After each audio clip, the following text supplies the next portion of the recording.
Okay, I think it's on now. Good evening. I'm calling back to order the Board of Education meeting on April 7th. And item 4.0, call back Pledge of Allegiance. The Pledge of Allegiance will be led by Emilio, I'm probably going to not say this right, Tehui Gomez, who is a junior at West Campus High School. Did I mispronounce your name? Oh. A little bit, yeah. Okay. Sir. I pledge allegiance to the flag of the United States of America and to the republic for which it stands, one nation, under God, indivisible, with liberty and justice for all.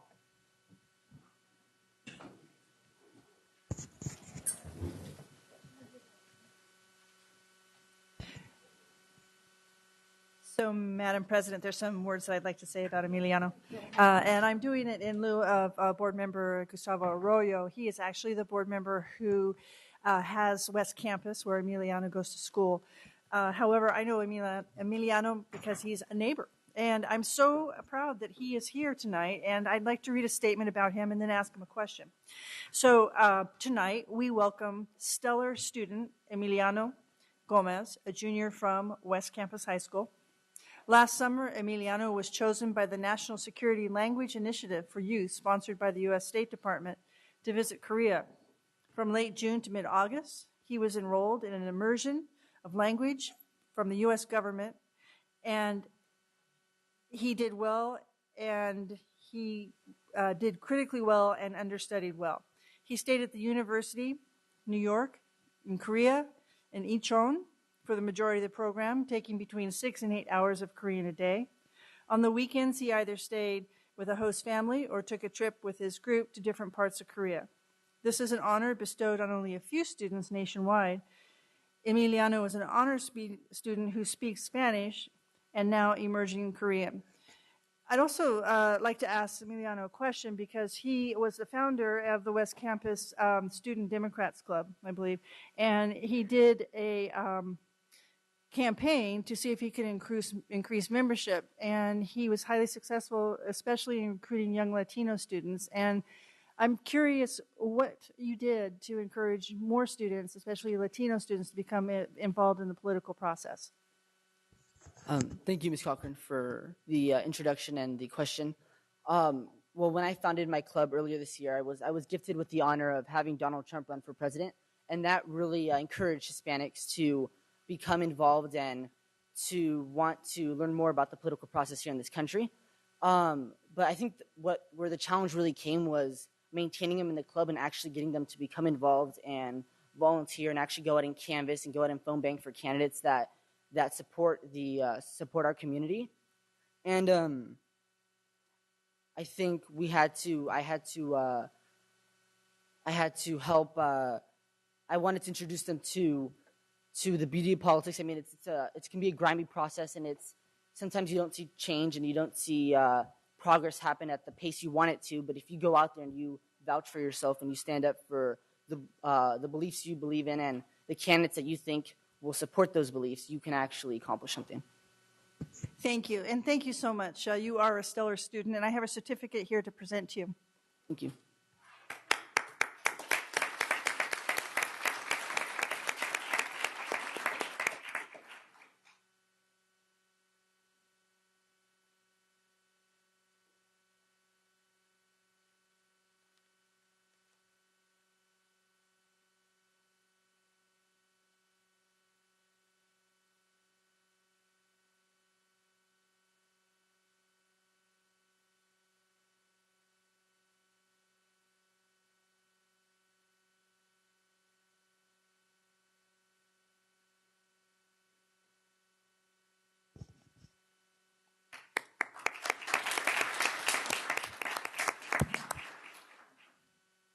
Fantastic. Thank you. Item 5.0, announcement of action taken in closed session. I have none, Madam President, but the superintendent does have announcements out of closed session. Madam President and board and those in attendance today, I'm very, very pleased to announce that, and it's a slate, so by a board vote, a unanimous vote to approve principals who are serving in interim positions to become permanent. And I will list them out. James Peterson, principal of Luther Burbank. James Hayes as principal of the School of Engineering and Sciences. Kristen Tahara Martin as principal of Sutter Middle. Sylvia Silva Torres as principal of Bowling Green Chacon Charter Language and Science Academy. Raclio Guevara as principal of Cesar E. Chavez. Bo Mua as principal of Susan B. Anthony Elementary School, and Soledad Gutierrez as principal of Woodbine Elementary. We're very, very pleased to welcome all of them to permanency as principals.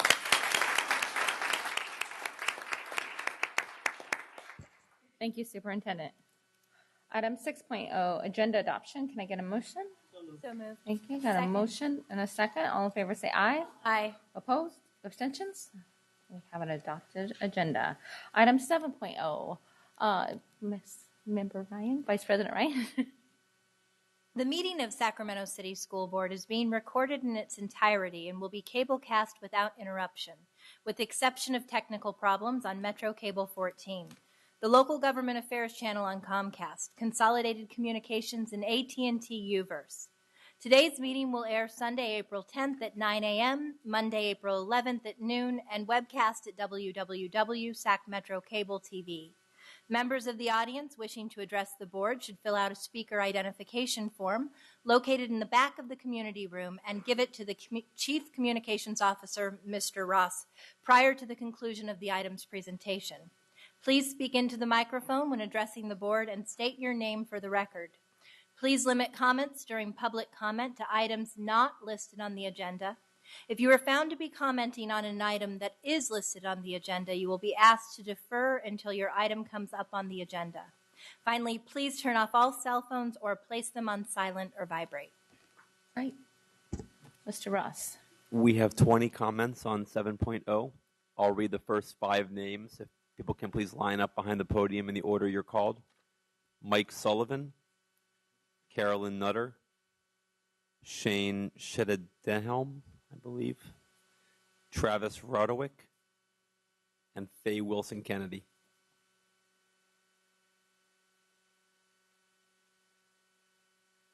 Mr. Sullivan.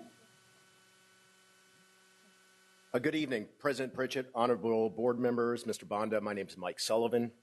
I'm a City of Sacramento resident. My son goes to school at an elementary school in the district, and I'm a board member of the Land Park Schools Foundation. I'm also a voter and a supporter of Measure R. I rallied friends, relatives, neighbors, other parents at the school to vote for Measure R in 2012 based on information that the district distributed at my child's school, also on the district's website, and through flyers the district distributed.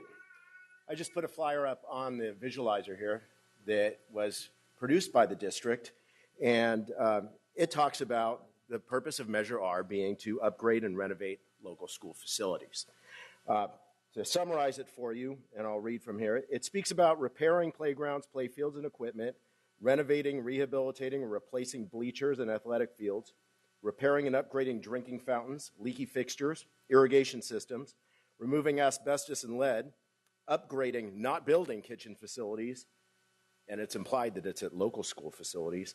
And it speaks about the benefit to voters who don't have children in the school district, that it will increase their property value. So let me break it down for you. It mentions the term local schools about 6 times in the document. Neighborhood schools appears twice. The word upgrade appears 5 times. Renovate, twice. The word repair, 6 times. But the word construct does not appear in it at all. Neither does the word build, 0 mention. And same with the term central kitchen, 0. Construction of a central kitchen was not mentioned anywhere in the district's official pitch to voters. Same with the district's website, which I have right here from that time. Does not mention it at all. And I understand that. I understand politics. A central facility is not going to poll well. If you're going to try and convince voters that you're going to spend $40 million of a $68 million bond measure on a central facility, people aren't going to vote for it. It's a lot easier to sell people that you are going to go ahead and renovate things at people's local schools. Ms. Ryan and Mr. Kennedy wrote an op-ed to the Bee. I think it was a special to the Bee article suggesting that the Central Kitchen is the will of the voters. I believe that it's a worthy cause, but I don't believe that it is what was advertised to the voters with Measure R. No voter I've talked to knew anything about it until the Bee's article came out a month ago. Mr. All Sullivan, I'm voters going to I've have talked to- you wrap it up. I'll wrap it up. Okay. Thank you. I submit that it wasn't the will of the voters. Okay, the voters, the majority of the voters wanted to upgrade and renovate facilities at local schools, and that should be the priority. I'm asking you, as the board, to take some leadership and follow through on what you promised to the voters. Doing the wrong thing is a much larger cost than $40 million. It costs your credibility. Don't let your legacy be the board that let the voters down and did something that you didn't promise them. Do the right thing, do the honest thing, do what you promised. Thank you. Thank you. Senator?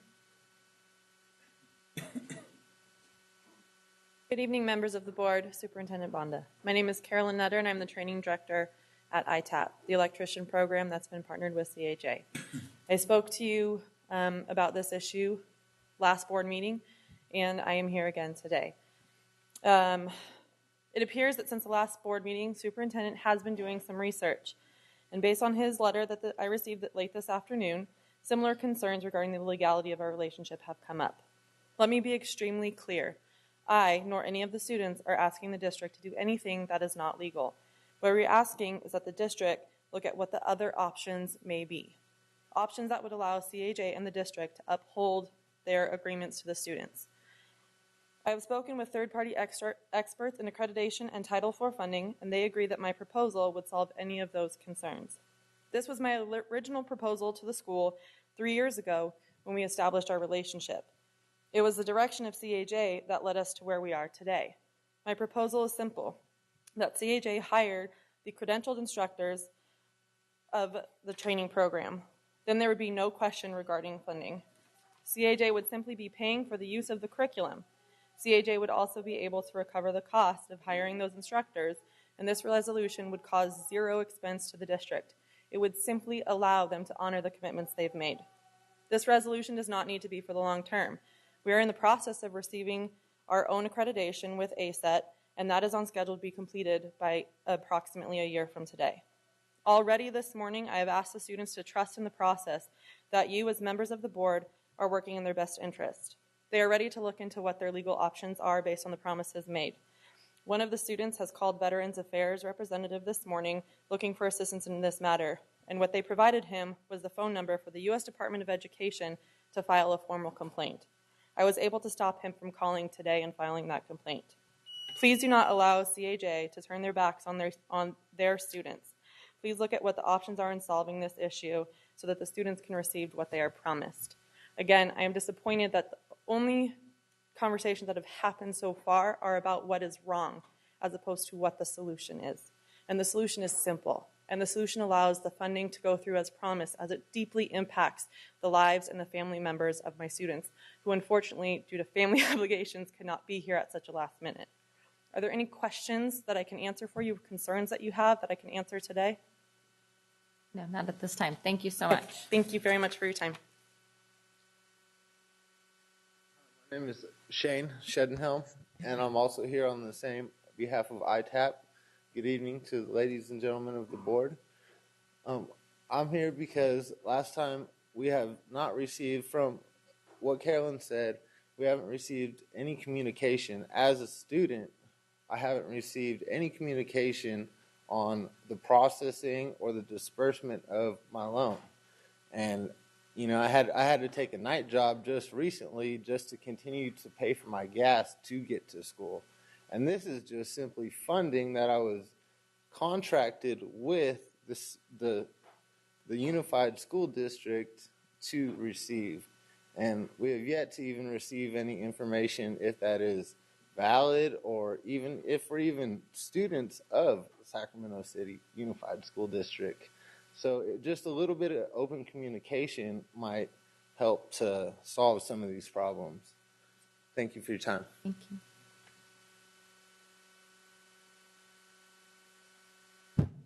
Ladies and gentlemen of the board, I'm Travis Roderick. I'm a student at ITAP. I'm a student of Charles A. Jones. I'm here tonight asking you guys to help expedite this process. Based on the agreement with Charles A. Jones, I quit my job. That's about $15,000 I would have made by now. Also, due to my affiliation with Charles A. Jones, I'm not eligible for other grants and scholarships that I've been denied.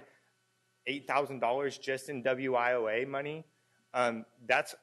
It's starting to add up for me. It's starting to put things that I've worked very hard for at risk, like my house. And I'd appreciate your guys' help in this matter. Thank you. Thank you. Okay, we had Our next, Ray Wilson. You had someone I'm else? sorry. You had one more comment? Yes, I think our next four comments are from Brenda Ruiz, Faye Wilson Kennedy, Dominic, I believe it's Maki, is that correct? I'm having a hard time reading this. And Stephanie Crespin. Good evening, board members. And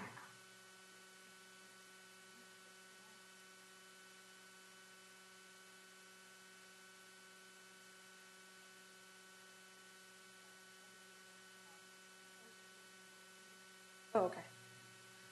Good evening, board members. So the devil's in the details. Here is the text from the bond R on page 2. So a little more reading would have got you there. It says bond project list. This was what the voters saw. On the second column of the second page, construct centralized nutrition center to serve student population. So it does say the word construct, which I think could be build, maybe. Not upgrade, not repurpose. And the Central Kitchen Task Force is taking those options into consideration. There was a tour that happened last Tuesday. The Central Kitchen Task Force, chaired by Member Hansen and co-chaired by Member Ryan. Member Hansen also co-chairs the Facilities Committee with President Pritchett. And we want to take, from the Sacramento Food Policy Council, thank all of our board member champions who have committed to sign this pledge. Guys, via email and personal visits and personal conversations. And it's a pledge to make school food a priority. We know there's lots of needs. We know that the budgets are tight. But we have 4 things happening here. We have the money. We have the public support to make this happen. We have the ability to do this. We're not sending a plane, we're not going to Mars or Planet 9. And the time is now to do it. This was voted in 2012, and we're here 4 years later. This potentially could go another 3, 4, 5 years out. Please make this a priority today. The monies are authorized to build this kitchen. And here's all the signatures that we gathered, including them from the students. There is support. Thank you.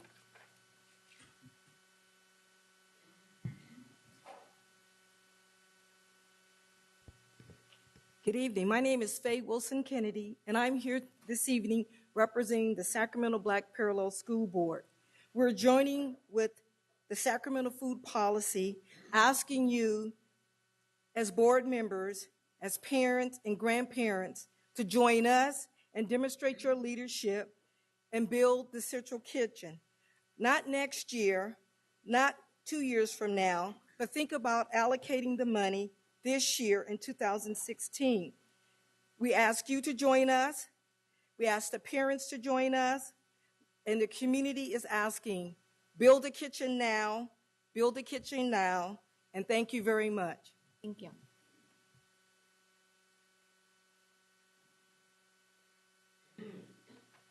Hi, good evening, Madam President and board members. My name is Stephanie Crespin. I am a parent of a kindergartner here in the school district. I'm a voter, and I live in Meadowview. My daughter is in a kindergarten class, and I'm here in support of breaking ground on the Central Kitchen. I know it's not an easy feat to change our entire nutrition system, but it's definitely doable, and it sounds like we've got the money to do that, and the voters have supported that. I just want to touch on 3 core points. what our kids are learning, what we're teaching them, and the cost. So what our kids are learning, it's really unrealistic to learn, as we know, if we're undernourished. So we want to make sure we have that. We don't want to put them in a fight or flight situation, over-sugared, over-salted, over-processed.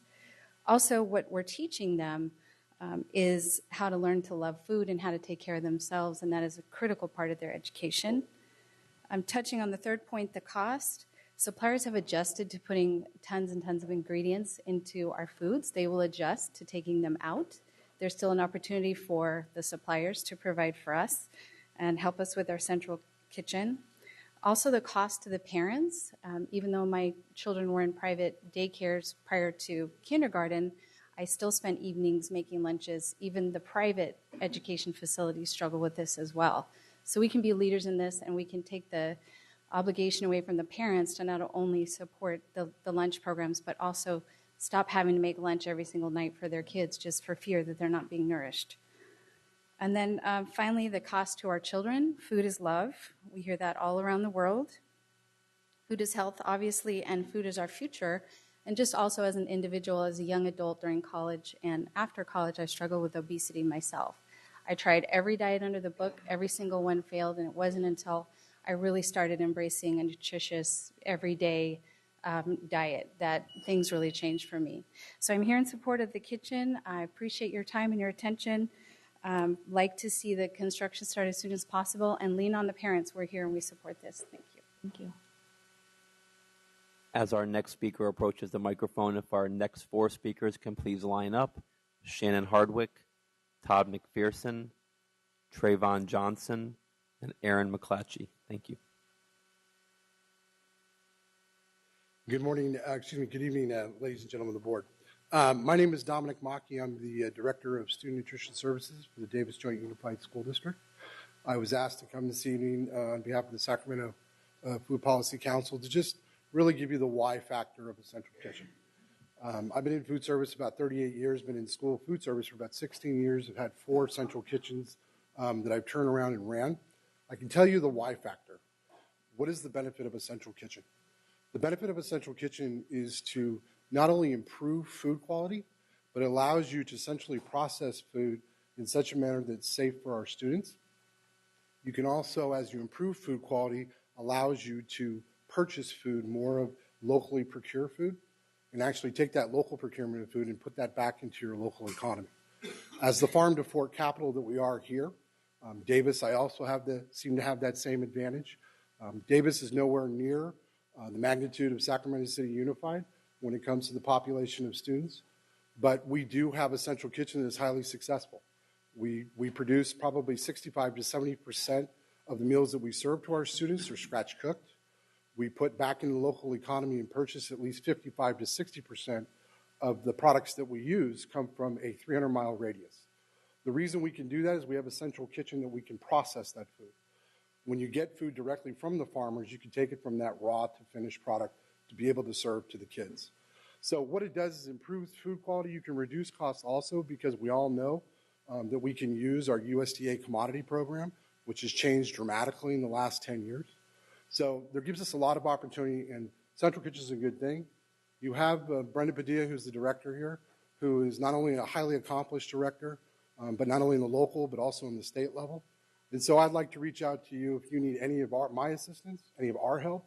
We'd be more than happy to assist you in any way if it's a decision that you decide to make. So, Thank you.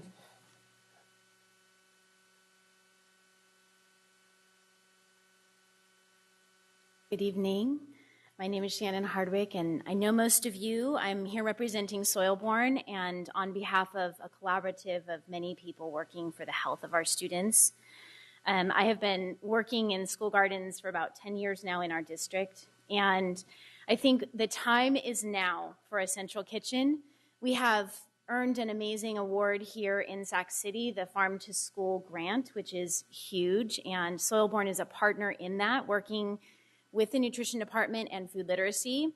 And I felt like it would be really critical to speak on behalf of the students tonight as well and what they're experiencing. Many of the students are working in gardens now and learning more about their food and desiring to connect to their food. And with this Farm to School grant, we have been working to educate them about where their food is grown and how it can be prepared. And the final link to that is to locally source nutritious vegetables into our cafeteria. And we're finding that it is practically impossible to do, even with this grant, because we cannot prepare the food for our cafeterias.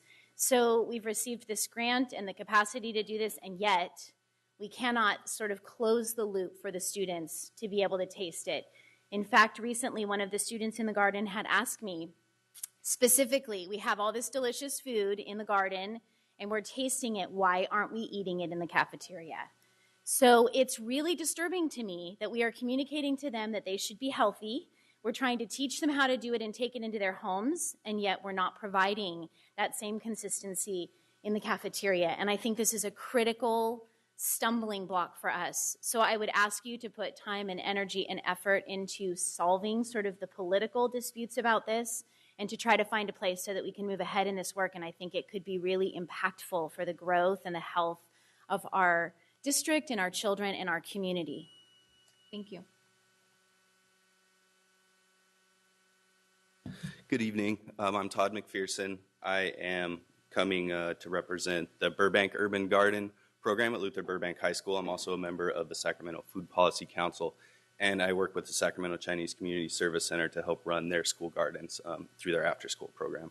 So, like Shannon, I'm in a lot of different gardens. I, work with a lot of different youth. And as she said, the biggest disconnect is with these kids. We're growing food, we're tasting food. I ask them, what do you think we do with this food? Every time someone, 2, 3 people, they come out and they say, oh, we're growing it and then we put it in the cafeteria. We eat it. We're growing healthy food for our campus, for our community, because we stress this community aspect. It's about personal health, nutrition, but it's also about the community, the access to this fresh, healthy foods, especially in a lot of our schools that are in underserved communities, don't have access to a lot of healthy, fresh produce.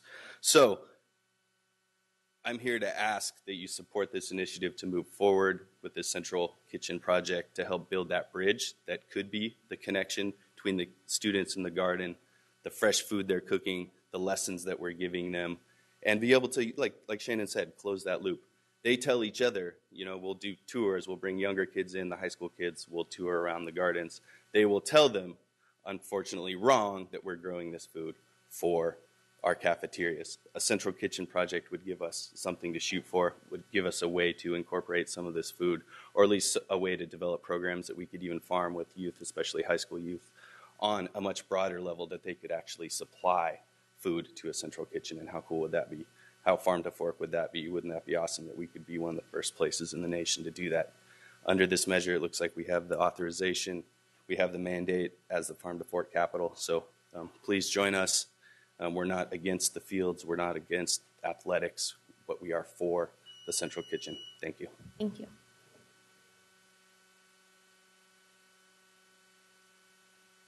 Hi, I'm Trayvon Johnson from Luther Burbank. I'm a student involved in the BUG program.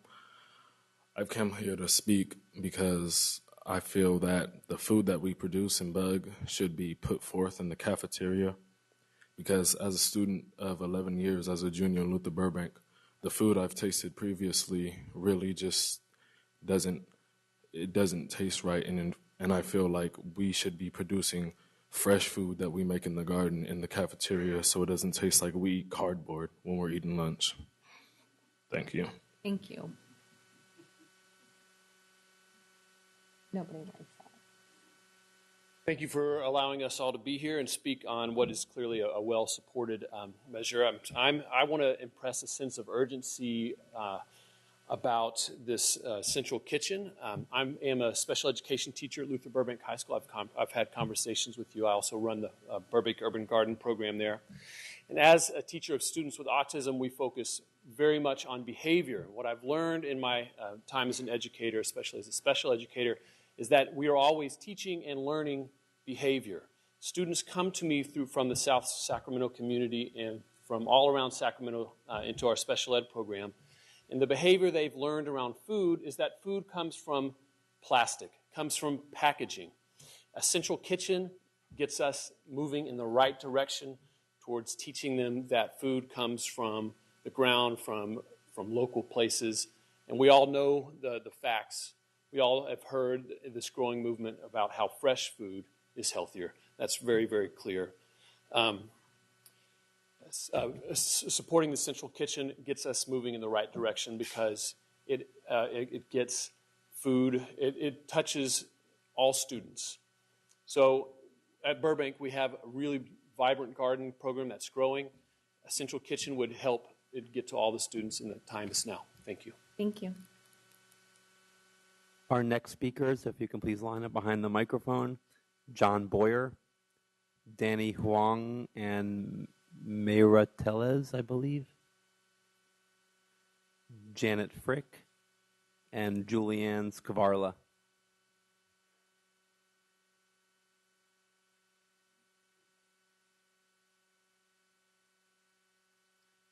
Hello. I just want to mention, well, my wife worked for City Unified for 10 years in special ed. She's Italian, and she loves food. And one of the things that she noticed was children coming to school hungry. It was a big discussion almost every day that these children couldn't learn because they would come to school starving or eating terrible foods that kept them from focusing on the subjects at hand. This is a huge subject. Children need nutrition for their minds to work. It's as simple as that. And our food substances they're eating are not sustaining their ability to learn. It's as simple as that. And this initiative will help fix that.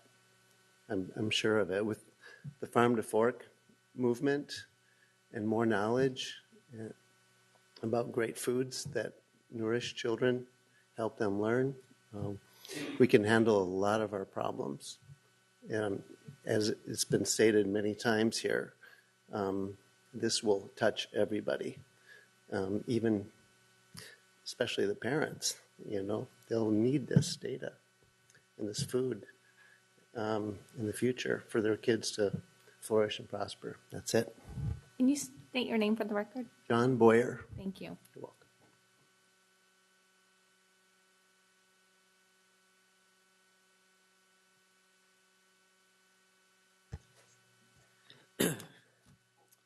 Hello, council members. My name is Danny Hong, and I am a junior at Luther Burbank High School. I'm also the club member, president of Beast Club, which stands for Burbank Environmental Action Service Team. And I'm here to speak on behalf of one of my club members. Hello, council members. My name is Fong Tao Nguyen, and I am a senior at Luther Burbank High School. In my 4 years of high school, lunchtime was the time that I look forward to most during the day. I am able to hang out with my friends and have a meal after long hours of class. However, I cannot eat most of the food because I am a vegetarian. I know many students who are either vegetarians or those that cannot consume animal products due to religious affiliation. Those students are left with two choices for lunch: the salad bar or the fruits. Sometimes I even have to starve myself throughout the day to go home and eat, and sometimes my house doesn't even have enough food for everyone. I support this open kitchen because it'll cater to all students instead of just the masses. I also felt that it will be healthier because our lunch menu has foods such as burgers, pizzas, lasagna, burrito, and so much more, which have a ridiculous amount of saturated fat content and processed materials. I know that we have tried to replace some ingredients. However, ingredients make very little impact to the food. We want our students to be healthy while enjoying their food. The open kitchen would be a tremendous change because we are not only benefiting the health of the students, but we are also educating them about their food choices for their future. I strongly support this idea, and it will benefit all students and make a greater change. Thank you for your time. Thank you.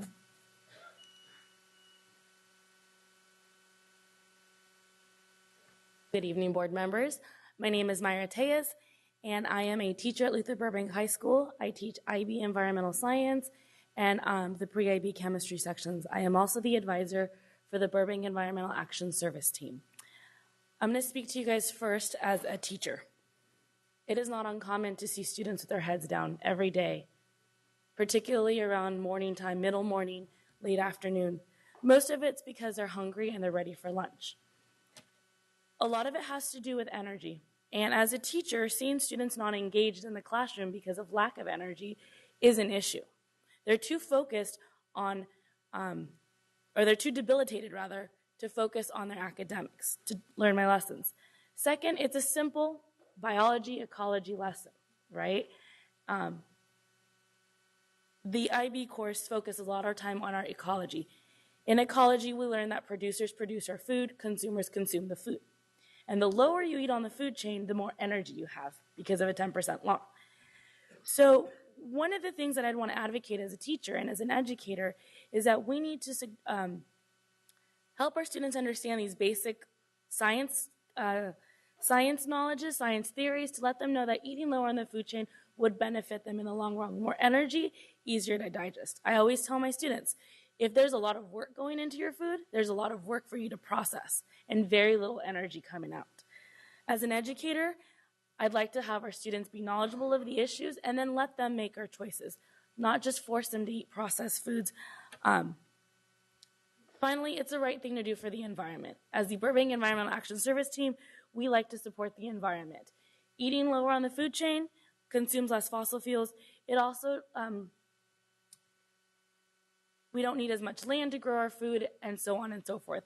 I probably have a lot of experts behind me that could reiterate what I'm saying, but it's the right thing for our students. It's the right thing for the environment. It's the right thing to do for our students. So as a teacher and as the advisor, we support the Open Kitchen. Thank you. Thank you.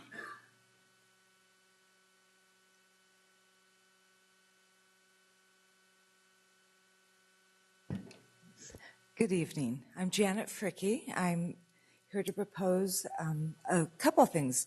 One is a pilot project, emergency shelter opening. There are approximately 16 schools that are closed in Sacramento County.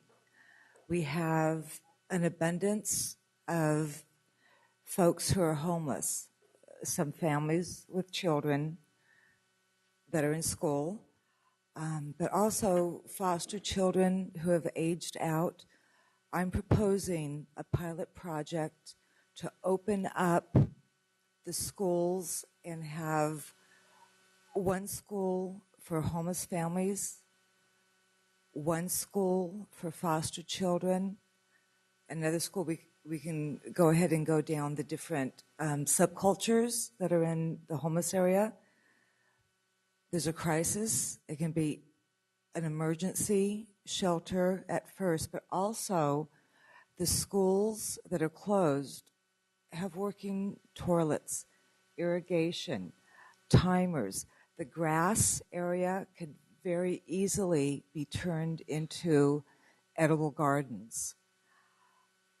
As far as a central kitchen, having horticulture, art, science, horticulture, and cooking on school sites, upgrading the kitchens for the schools that are open, where the children that are growing the vegetables, it doesn't get picked up and moved to a central location. They pick, they water, they grow, they pick, they cook the food there. And that's a full circle. It will save a lot of money. But if you want a central kitchen, one of the 16 schools could easily be renovated into a central kitchen. Thank you. Thank you.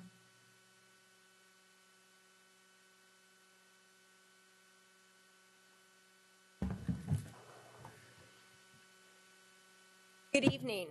My name is Julianne Scavarla, and I am a history teacher at West Campus High School.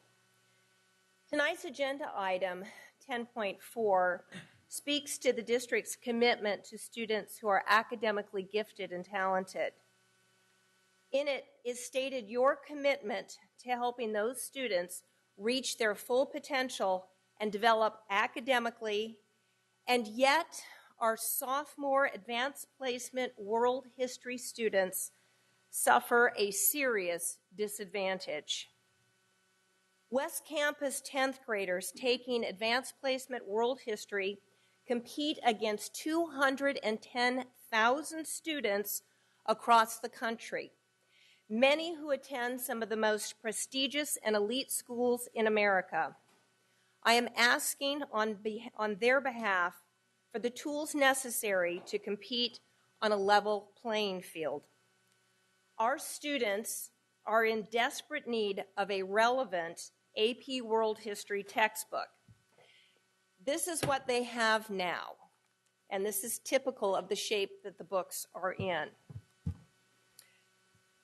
It is a 10-year-old book. It is out of print. It is no longer on the College Board's list of suggested textbooks. This is what they need: a text completely aligned with the revised curriculum and historical content.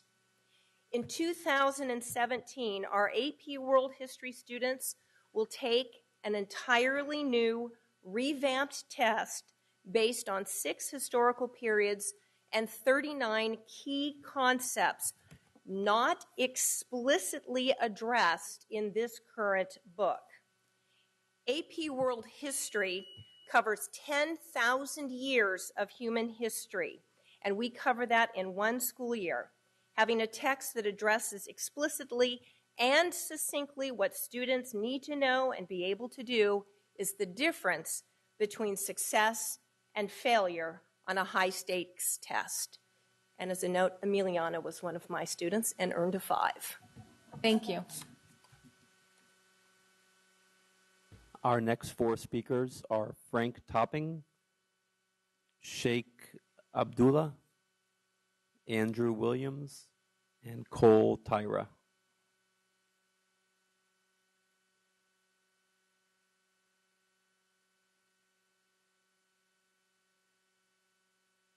Good evening, board members.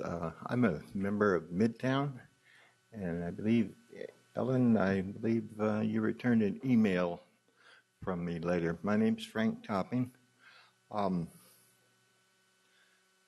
I was secretary of the Sacramento County Mental Health Board for 6 years, and I'm currently a member of the Sacramento County Mental Health Services Act Steering Committee and the Respite Partnership Collaborative that has been the Sacramento County Department of Behavioral Health Services and in private partnership with Sierra Health Foundation Center for Health Program Management.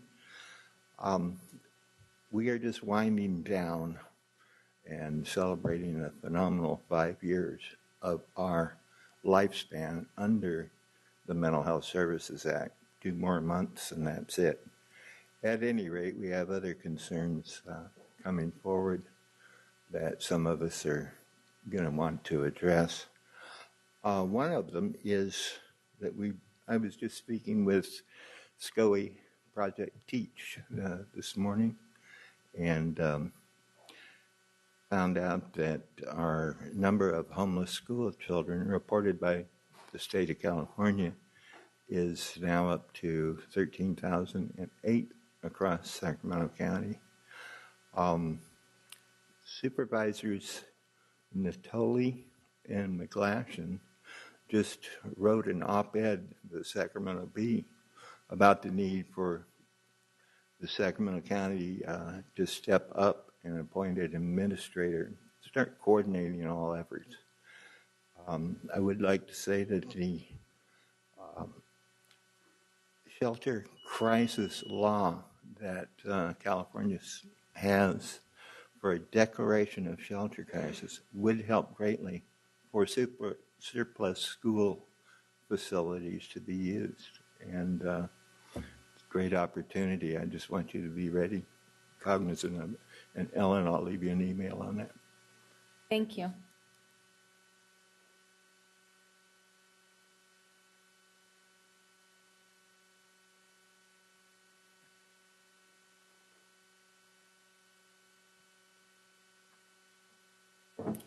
Respected board members, my name is Sheikh Bibi Abdullah, and I also serve with Frank Topping on the Mental Health Respite Care Collaborative.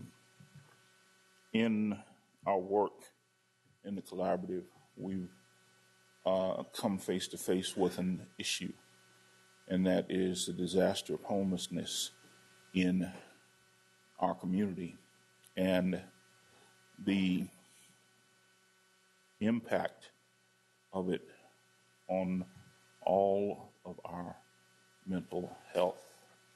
Those with mental health issues, the issues are exacerbated, and we have youngsters, as Mr. Topping said, 13,008 in Sacramento County. Now, those who are teenage may be subject to begin engaging in activities for shelter that can corrupt and destroy their lives. This is an emergency, and we will be working and advocating with people that we are connected with to have this declared an emergency in our community. And we are here to advocate for the utilization of surplus resources, schools that are now closed down, for that purpose, okay, to deal with this issue, because we cannot sit idly by and let this continue unabated and undealt with. We need to save our children. Thank you very much. Thank you.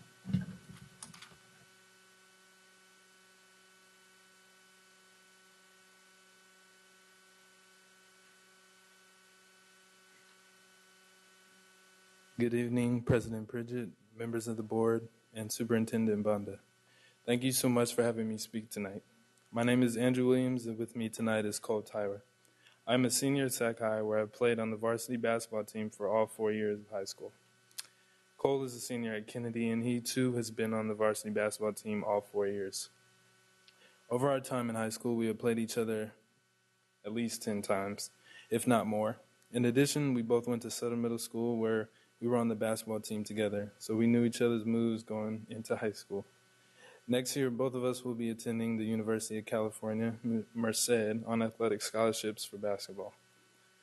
It's exciting that we will be back on the same team again, but we will still be able to face off in practice. I'm now going to turn it over to Cole. Thank you. Thank you. Good evening, President Pridgett, members of the board, Superintendent Banda. Thank you so much for having me speak tonight. As Andrew said, my name is Cole, and I'm looking forward to my last semester of high school and going to UC Merced to continue playing basketball while pursuing a college degree.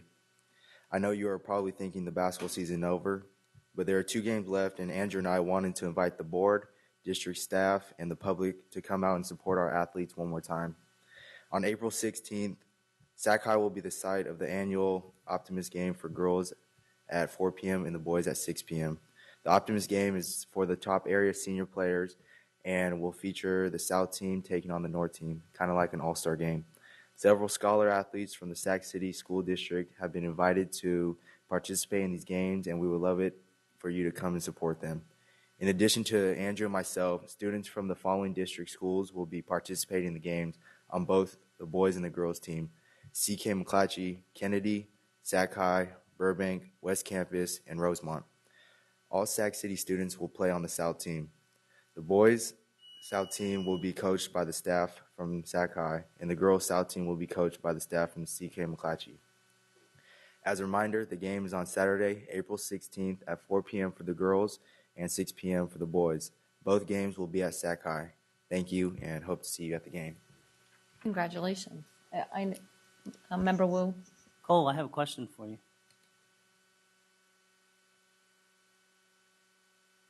How's your elbow? Fully healed. Okay, ready good. to go. Yeah. I saw you when you fell. Oh, I was really? there at the game in Sac High. All right, yeah, it was a dramatic It moment. looked painful. Yeah, I'm good now though. Thank you. We're glad you're better. Thank you. You have two more comments in 7.0, one from Maya Ju and one from Nikki Malevsky.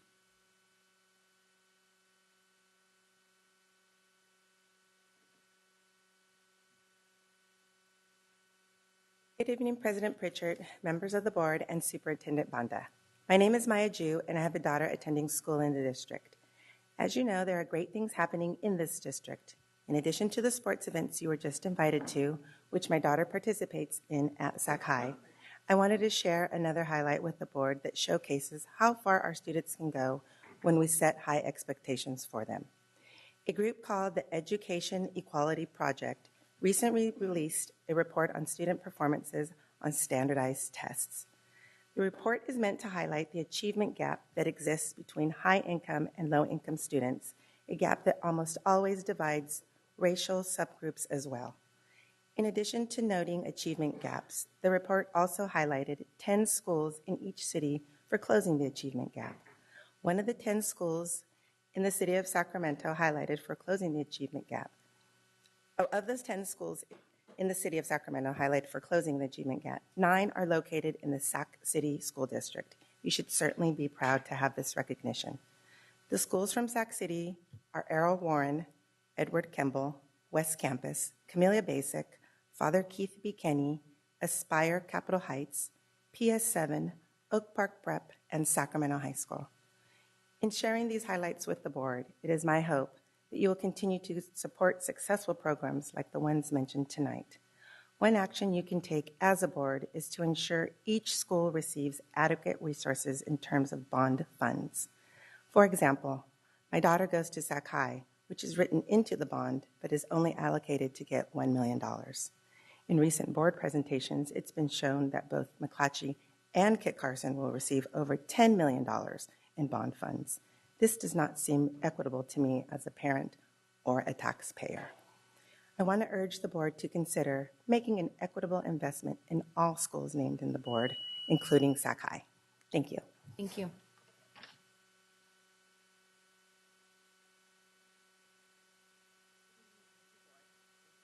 President of the Sacramento City Teachers Association. SCTA again expresses its concern with this process the superintendent has created to appoint principals without an interview process. Yes, there are some community meetings, as long as there's not significant vocal concern raised loud enough to get the superintendent to change his mind, basically it's a done deal. And this has nothing to do with the principals and everything to do with the process. This appointment of principals without a transparent interview process robs the community and the staff at the school site the opportunity to see what other candidates may be out there for their site. And it silences their voices to choose who that will be. It also robs the appointed principal of the legitimacy of being chosen by a transparent interview process.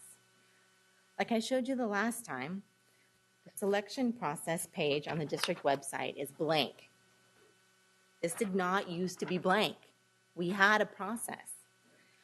The past practice for interim principals is for there to be stakeholder input, a transparent posting of the position for applications, paper screening of the applications with members of the school community and district staff participation, then members of the school community and the district staff are on the interview panel to choose the principal.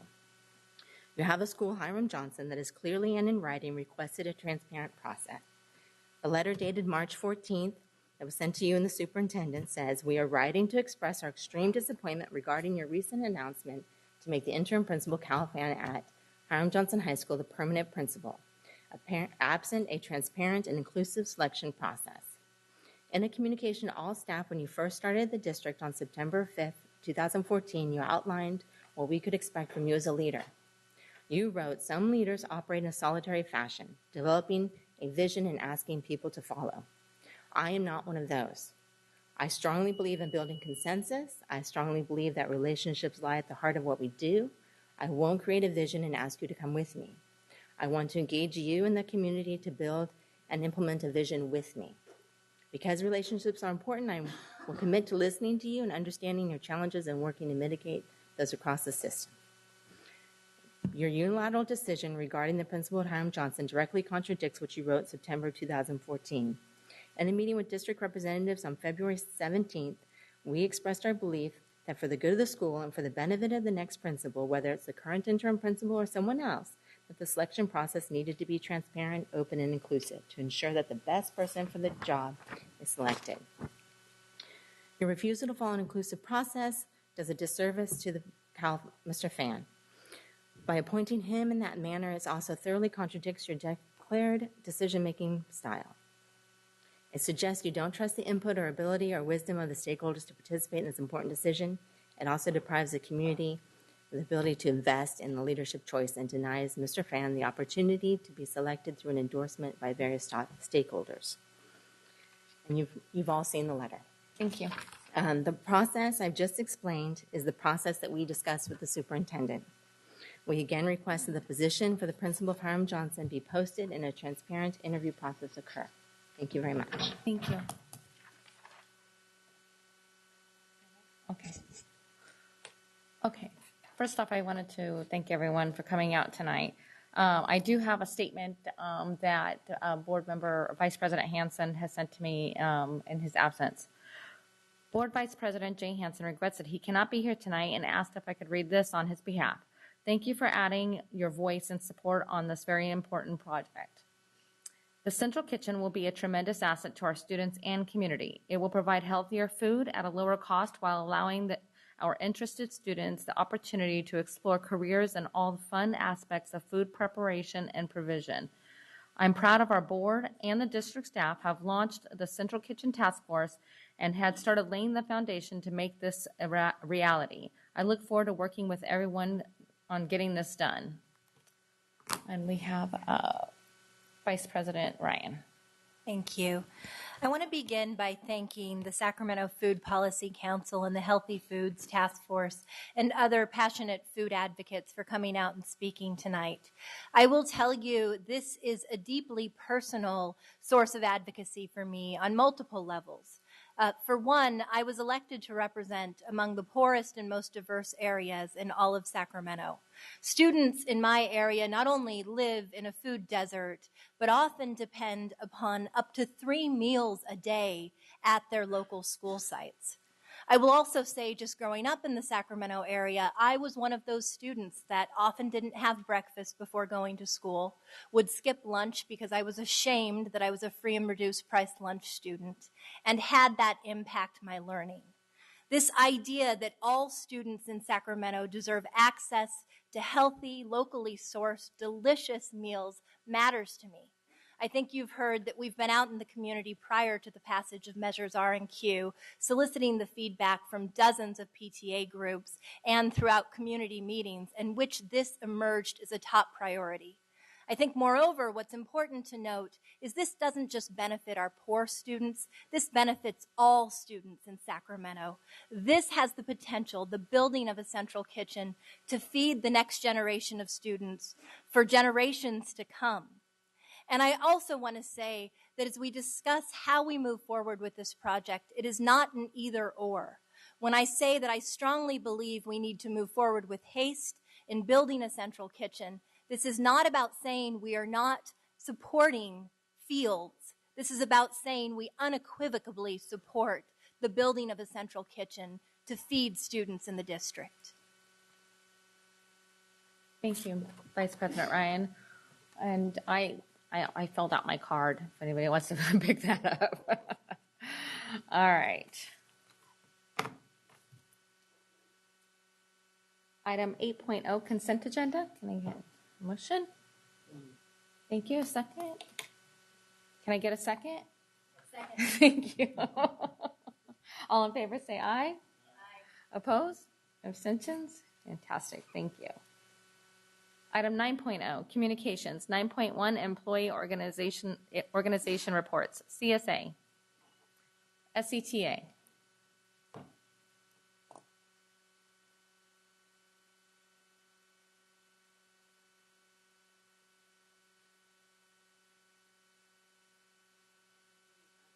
It's J90s in the past. Good evening again.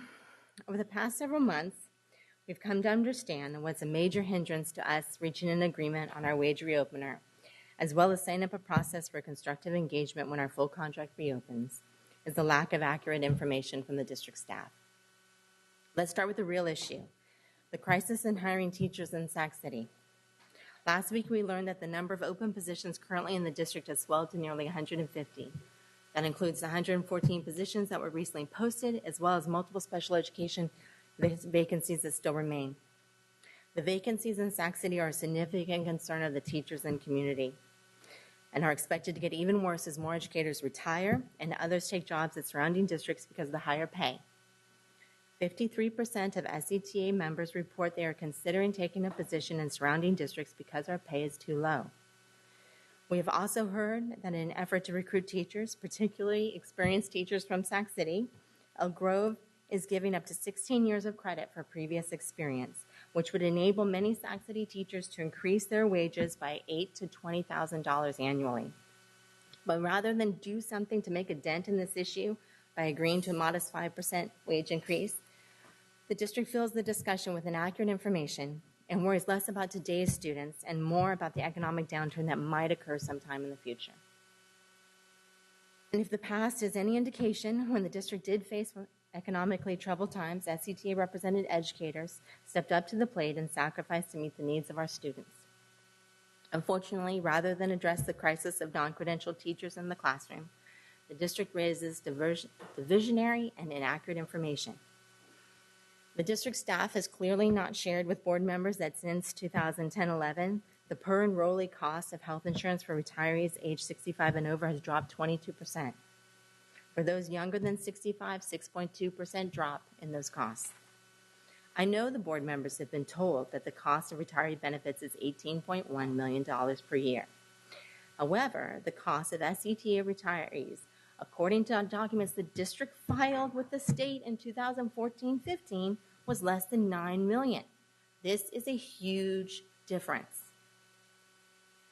I also know the board members have been told, and it's on your website, and it's been in 2 emails from the superintendent to staff, that the cost of retirees' health benefits under age 65 is the same as the cost for actives. On average, and I quote, on average, $2,638 per year. This is so frustrating. District staff knows full well that our retiree benefits are only for the individual.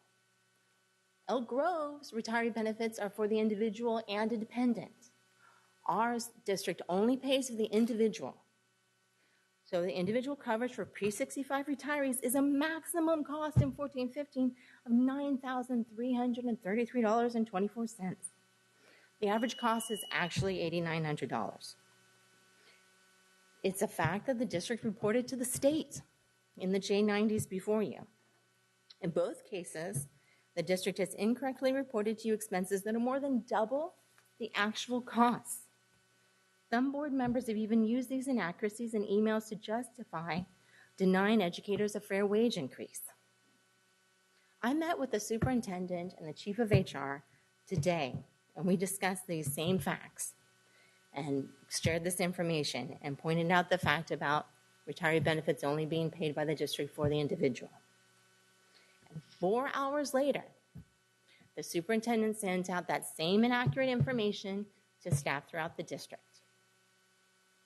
I don't care how you feel about me, Jose, but you owe these board members accurate information for them to make decisions regarding our school district and the future of it. I provided you the J90 submissions for the state for 2010-11, 2014-15, which supports the information I provided. It's clearly there in black and white for all of you to see. Furthermore, buried in the March 17th second interim budget, the district is currently $3.6 million under budget on its spending for salary and benefits. As your CPO mentioned last board meeting, it's primarily because open positions are being filled with less costly substitutes. The budget for 15-16, the district now projects that it will end by spending over $8 million less than it was budgeted, with over $12 million unappropriated, which means that the district has not determined how to spend that money. In short, the district's revenues are higher and its spending is lower even after adding all these administrators, All SAC students, city students deserve to have a credentialed teacher in their classroom. You have the resources to do it. The question is whether you have the political will. Thank you for your time tonight. Thank you. SEIU? Teamsters?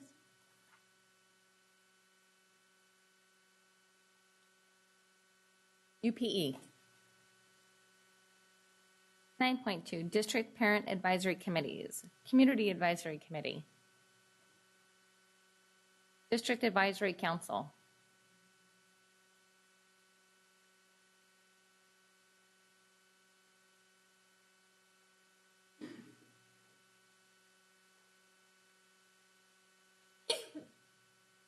Hi, my name is Maria Harrell Sullivan, and it's great to see you, Ms. Pritchett, as president, and Jose Banda as superintendent.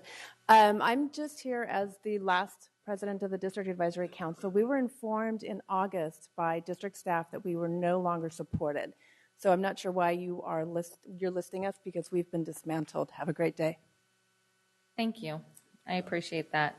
Yes, please take that off the list. District English Learner Advisory Committee. Gifted and Talented Education Advisory Committee. Sacramento Council Parent Teacher Association. 9.3, Superintendent's Report. Thank you, Madam President. It's been a very busy week for the district. We've had a lot of great events and some really good news around the district as well. On Monday, I attended a spirited rally at David Lubin that celebrated the school STEAM designation. A lot of people dedicated their time, including teachers, classified folks, staff, community members, parents, in order to bring STEAM focus to David Lubin. It was great to see their efforts pay off. I also wanted to thank board members Ellen Cochran and Jesse Ryan for their support of David Lubin's transition to STEAM. And I'm looking forward to seeing the school go into a full steam ahead, so to speak, in terms of getting that curriculum embedded and getting some wonderful results. Also on Monday, our Human Resources Department hosted a very successful teacher recruitment event here at CERNA. We had a great turnout of teacher candidates who seemed very enthusiastic about the prospect of working in our district. We also had excellent support from our site staff. Kudos to HR staff who put together the event, well organized, feels very friendly to folks that come here. It's easily accessible. And there are a lot of principals who give up time to come here to be able to interact with teacher candidates and be able to vet them, so to speak, to see who would be receiving an open contract. Also interesting in some of my discussions with some of the folks, we had a teacher that was here from Lodi that was looking at wanting to come here. I hope we offered her an open contract. And I was out visiting one of our school sites on Woodbine and was told that I needed to be there to help celebrate the fact that their office manager had signed a contract as well and will be teaching with us next year. She was a teacher in our system before. She retired in order to raise children. She said her kids are all grown up and she's ready to come back and work in the classroom. So really exciting times for us as we really work on filling all those empty positions, vacant positions going forward. As a result of that particular event, 37 people signed open contracts to teach with us next year. We had another 7 that we're following up on, so potential open contracts there as well. Our teacher recruitment, digital billboard advertising, the need for teachers at Sac City also went live on Monday as well. We're using the slogan, "Be inspired, teach in the heart of Sacramento." People seem to be connecting with that message, which is great. I also want to acknowledge again board member Alan Cochran, who has been a very big champion and proponent of getting out there and getting the word out. So the billboard's going up. It'll also be playing in a theater near you in terms of before the movies come on, all those advertisements will be a part of that as well. I think folks out there know that Sacramento's urban core is the place to work. They're excited to have the opportunity to change the lives of our kids here by working in our schools. We have a lot more work to do to meet our staffing needs in this fall, but our HR department is continuing to push the envelope, be very creative and thinking outside the box, and we're optimistic that we will reach our goal. On Tuesday night, about 80 community members attended our meeting at Washington Elementary School to discuss the future of Old Marshall on G Street. Old Marshall is a very, very special facility. It's the oldest existing school facility in the city of Sacramento. From when it was built in 1903 to when it was closed as an elementary school in 1976, it served generations of Sacramento school children. It's where many of the men and women who helped shape Sacramento to the city that it is today learned to read, write, and do arithmetic. It has a terrific legacy. The goal now is to find out, develop new uses for Old Marshall that make sense for the district and for the neighborhood and community. Again, thanks to Board Members Cochran and to Mr. Hansen, Jay Hansen, for their work on this very important issue. Next Thursday, we have a very exciting event planned. It's called The Art of Caring. This will be an opportunity to showcase of both our social emotional learning initiatives and our visual and performing arts programs. The keynote speaker is artist Milton Bowens, whose work is collected by celebrities and hangs in galleries across the country. He's also an artist in residence at Father Keith B. Kinney. He has a very interesting perspective on issues surrounding race in our society, and he should put on a great presentation. Student performers from a number of schools will also be participating. There will be spoken word poets, singers, and actors from Cal Middle, Albert Einstein, McClatchy, American Legion, Rosemont, William Land, and Sutterville. You can secure a ticket at www.scusd.edu/caring. Finally, our good news, continue with good news. The robotics team at Rosemont High School is headed to the first World Championships this month in St. Louis. They earned a spot at the championships by being of the first place alliance at a qualifying competition held last month at UC Davis. They are the first Sacramento City team to win first place in Davis. We're all very proud of this team. Robotics is a great way to interest students in science, math, and engineering. In fact, Rosemont's team captain, Tina Leong, is headed for UCLA in the fall to study chemical engineering. She has created a GoFundMe account to pay for the Wolverines' travel expenses to St. Louis, and you can find that link to the fund on our website. And that concludes my report. Thank you. Thank you. 9.4, President's Report. Last month, I attended a real DUI court at Rosemont High School, and where there was a judge that sentenced a young man for driving under the influence in the downtown area after leaving a nightclub. This was done in front of Rosemont's entire junior and senior class. The defendant was sentenced to several days in jail with a hefty fine. After the sentencing, students had the opportunity to ask questions of the judge, the district attorney, the public defender, and even the defendant. No questions were off limits. As you can imagine, it was very interesting, but very educational. I plan on having the organizer for this program come and do a presentation to the board. She showed great interest in hosting this at other high schools in our area, so I'm hoping we can get it implemented. And Superintendent stole my thunder a little bit. I wanted to take the opportunity to congratulate Rosemont High School's robotics team that is headed to the first robotics world championship in St. Louis. The result of the first place win was last weekend's Sacramento regional competition held at UC Davis. You will be hearing much more of this coming up soon.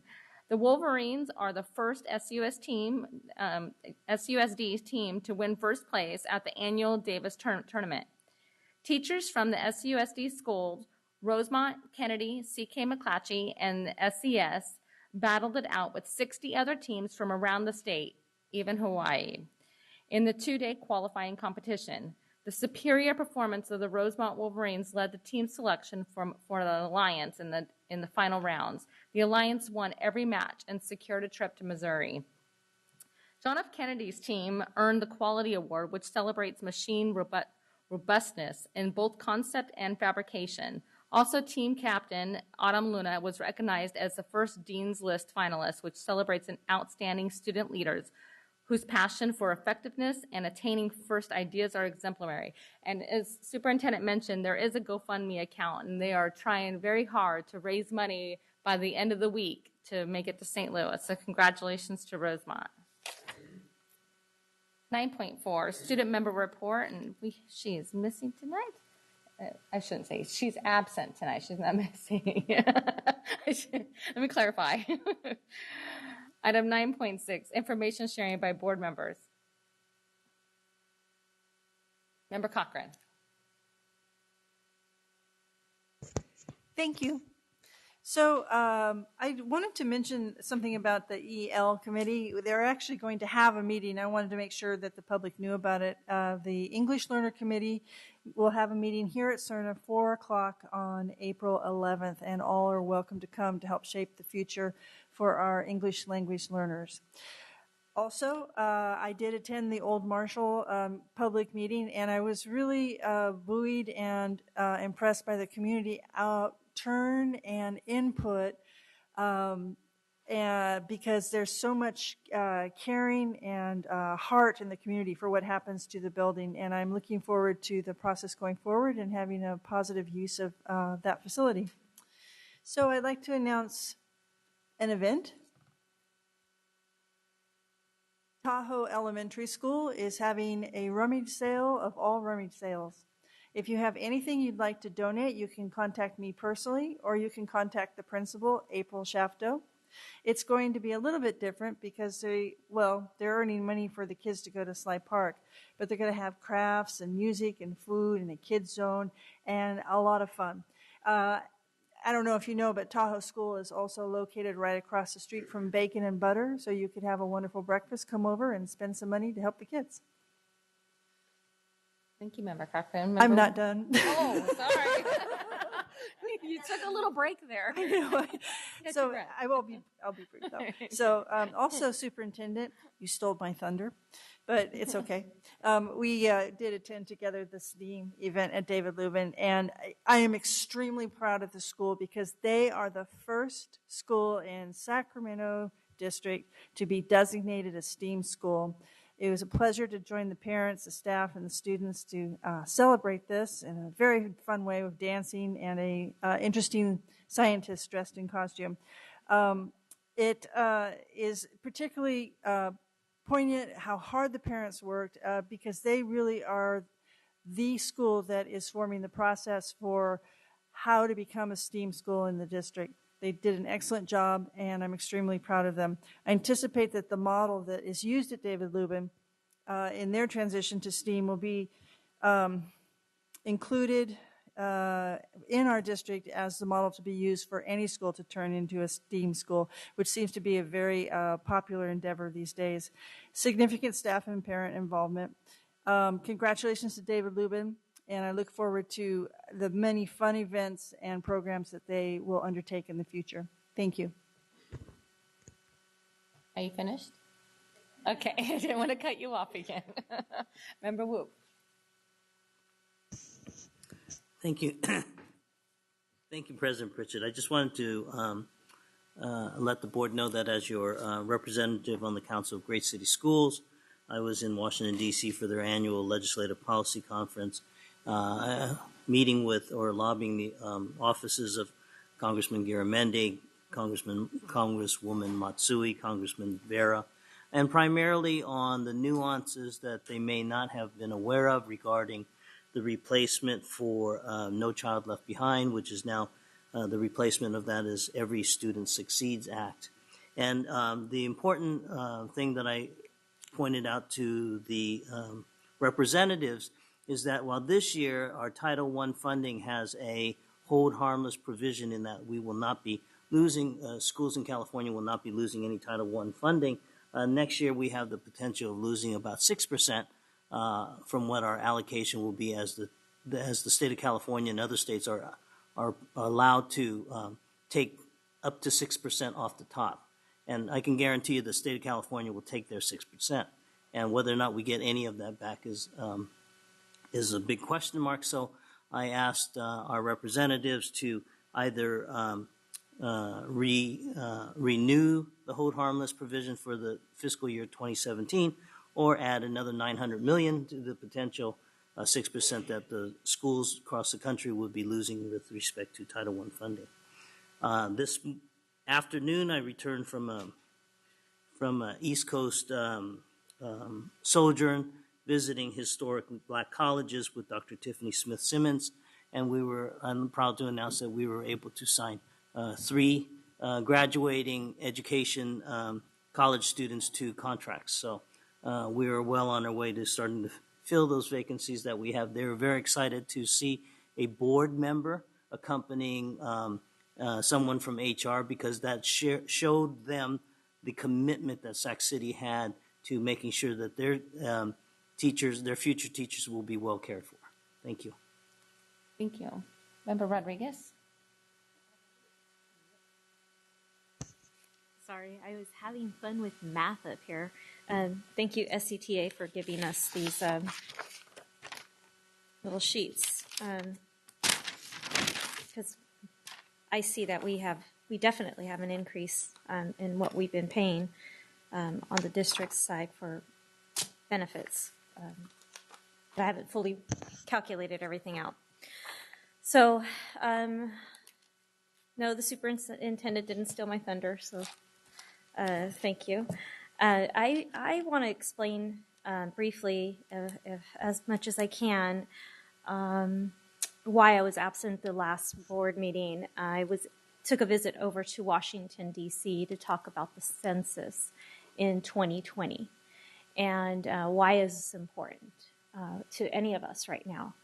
Census is about 4 years off, and we don't have to think about it until it's close to that time. Well, I'm going to tell you you're wrong. We should start thinking about it now. We should start making preparations so that way we're prepared for when the census comes to Sacramento. And why is that important to our school district? Well, if we have an undercount, we could lose millions of dollars of funding that comes from both the federal and state government. These numbers that we take at our decennial census are used to distribute and allocate funds from both of those government agencies. Why should we be involved? Well, the census is now going to change the way they're taking our census. And some of these things are going to be quite concerning to some people. So Congress has directed the Census Bureau to not spend any more money than what it took to do the 2010 census. And what that means in 2020 dollars is they have to cut $5 billion from their budget to do the 2020 census. And so the U.S. Census Bureau, although it's commendable that they want to make these changes and enter into a digital world, what we don't know is how these moves or these changes will affect a count. So what they're proposing is that they want to go digital. They want to do the 2020 census completely online. And what we know about Sacramento in and of itself is that we have a digital divide here. And so what they're proposing is sending out a postcard to homes, which gives the person, the head of household, an alert that they have to go online and count themselves. Well, what happens when they don't pay attention to this card? What happens when they don't turn in their numbers for that particular address? Well, in the past, we've had a census enumerator go to the house and knock on the door. Well, because they have to cut $5 billion from their budget, they're also going to reduce staff at the U.S. Census level. That means they're going to reduce staff in our own areas. So we might not have those enumerators come out. So the census has decided that we could use administrative records. And those administrative records would probably be Medi-Cal records, Social Security records, or any kind of records that have public assistance attached to them. And what we do know is that those records are not intended to keep census numbers and census information, and so they may be incomplete. And the last part of this is that they're changing the race and ethnicity question only for Hispanics on this form. And so we're not sure if that question is going to cause a better count of Hispanics or how that's going to impact. And so that's another thing that we need to be concerned with right now. They are adding a question for Middle Eastern North African, or otherwise known as MENA. So they're actually adding a question for a different subgroup. So all this to say is that they're actually testing some of these right now as we speak. From April 1st to April 30th, they're testing in 2 different counties. And one is Los Angeles, and the other is Harris County in Texas. What can we do locally to be prepared for any of these changes? Well, there's something called a local update of census addresses. And what this means is that in advance of each decennial census, the Census Bureau will allow states and local governments to review its master file of addresses for the jurisdiction. This allows our local governments to inform the Census Bureau if it missed or incorrectly identified household addresses. So we should be working together with our city and our counties right now that we cover, so that we can be working in partnership and collaboration so that we can at least identify which addresses we have on the book and compare them to what they have. The more prepared we are, the better count that we get, and then we won't lose our funding or lose funding. So what I can tell you as one of the champions that worked on the 2010 census here for this district and for the city or the region of Sacramento, we were one of the 11 hardest to count cities in 2000. We had a final response rate of 55%. By the time we were done in 2010, our final response went way up to 72%.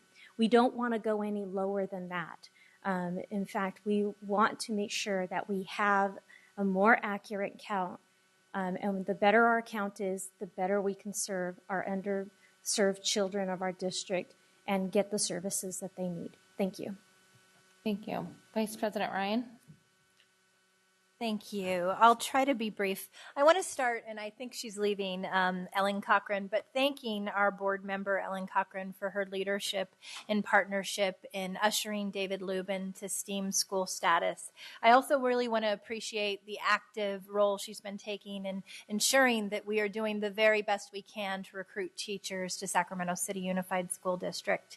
A few key updates that I wanted to share. The first is really close to my heart. I ended up being lobbied by my daughter on Cesar Chavez Day from a Sac City Unified School that actually had an entire classroom full of kindergartners write a request that Cesar Chavez Day be made a school calendar holiday. My daughter said to me, and I quote, he fought for the people, and you have the power to change the law, so do it, okay?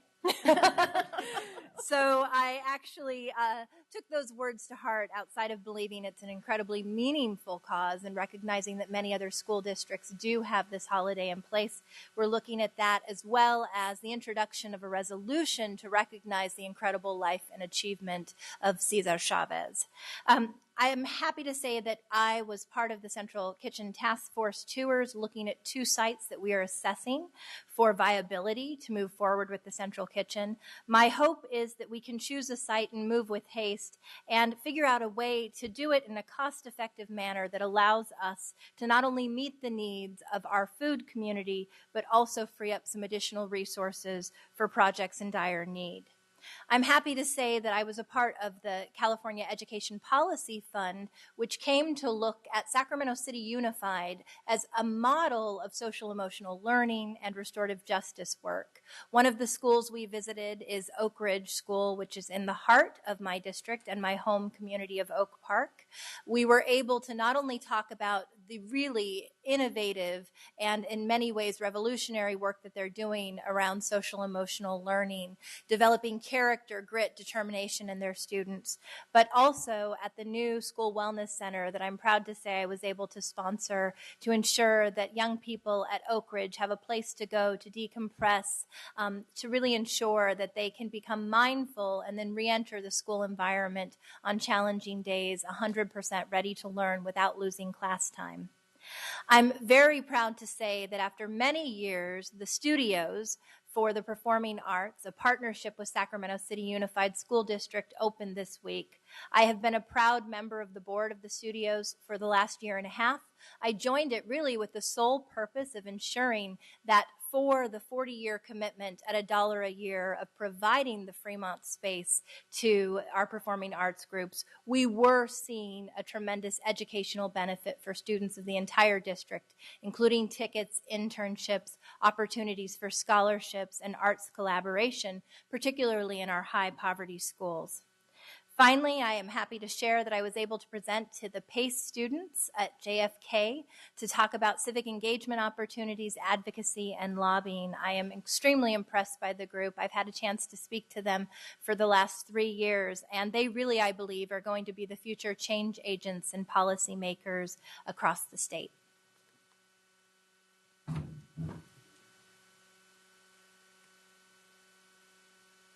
Are you finished? Okay, sorry. Member Arroyo. Thank you, President Pritchett. Today I have one item. I'll restrict myself to one item, and it's an announcement, and it's regarding New Joseph Bonheim. As you may remember, Joseph Bonheim was one of the schools that got closed a couple of years ago, and with a lot of help and work with the community and the parents in that area, we reopened that school, and I would just like to report that they are thriving. They're doing phenomenally well. And 2 Saturdays from now, on April 16th,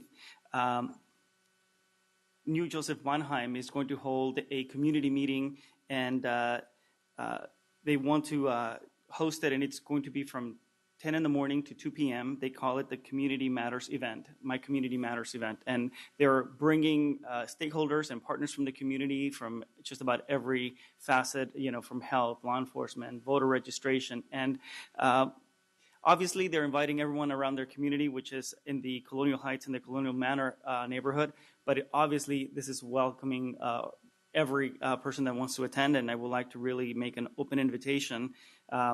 The address of the school is at 7300 Marin Avenue, zip code 95820, and that's on at the corner almost of 21st Avenue and 73rd Street.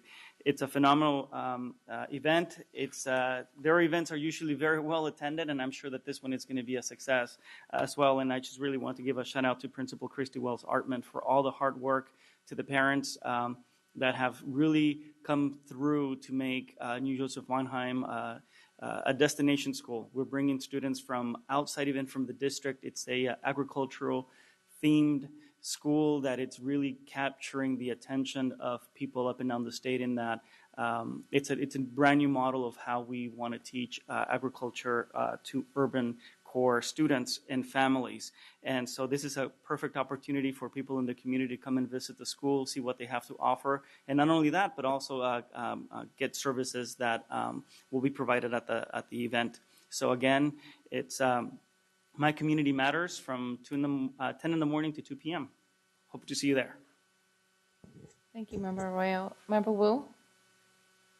Thank you, President Pritchett. I know I had an opportunity already, but I wanted to ask Member Rodriguez if, while the focus is going to be for the census on counting Hispanics, was there any discussion regarding how the federal government is going to count or disaggregate Asian Pacific Islanders? That's a very good question, Member Wu.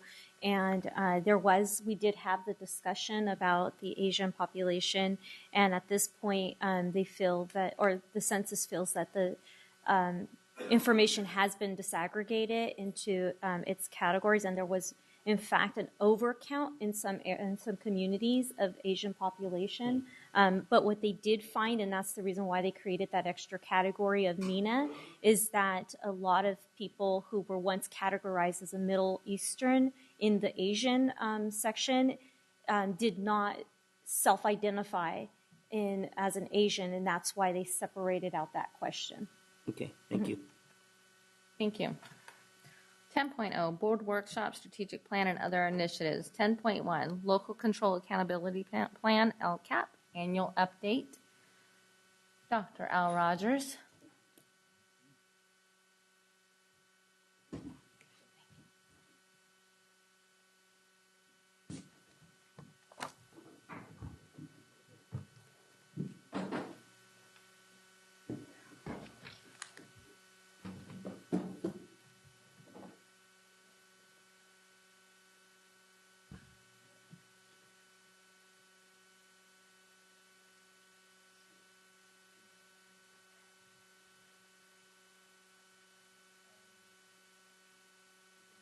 Turn on the PowerPoint there.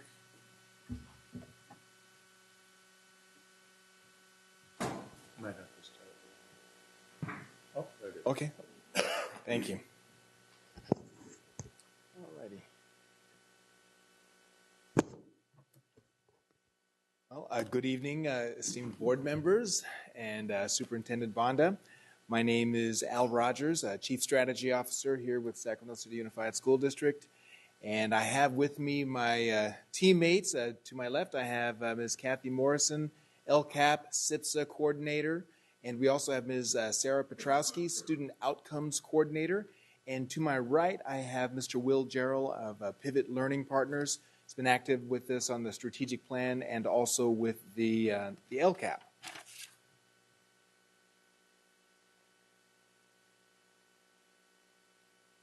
Okay.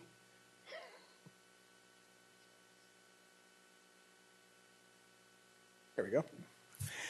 So tonight's short presentation, I'm hoping, will provide an understanding of the purpose of this LCAP update, an annual update, and we will brief the board on the district's progress to date, and we're hoping to provide an opportunity for some reflection on the board on our priorities and how we've been approaching meeting those. Next, we have Kathy Morrison to provide some background information.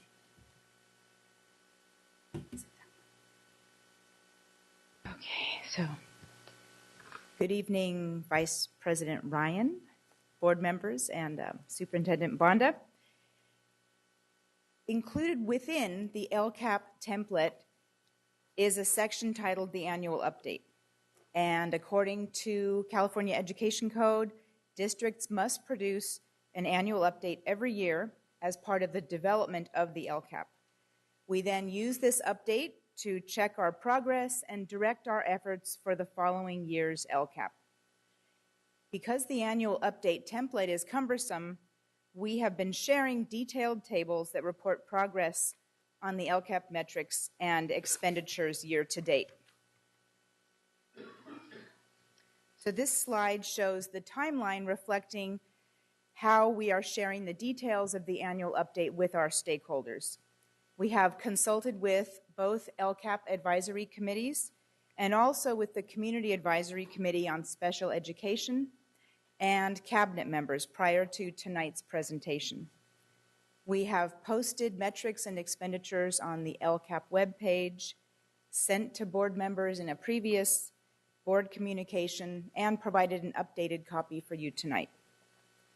Before the end of April, we will share this information with our labor partners and Student Advisory Council. The result of all this is that stakeholder engagement is written into the LCAP as to how the feedback was received on the annual update. So just some broad observations on the metrics that we look at. One of the biggest challenges is that the state mandated metrics are lagging and they're not very helpful in real time. We are reporting data mostly from 2014-15, and yet we are planning for the 2016-17 school year. This year we are planning to add some real-time metrics such as our local benchmark data. So what you see in the extended metrics table will be an appendix to our LCAP. They reflect our commitment to provide additional disaggregation for greater understanding. And now, Dr. Rogers will share some data trends.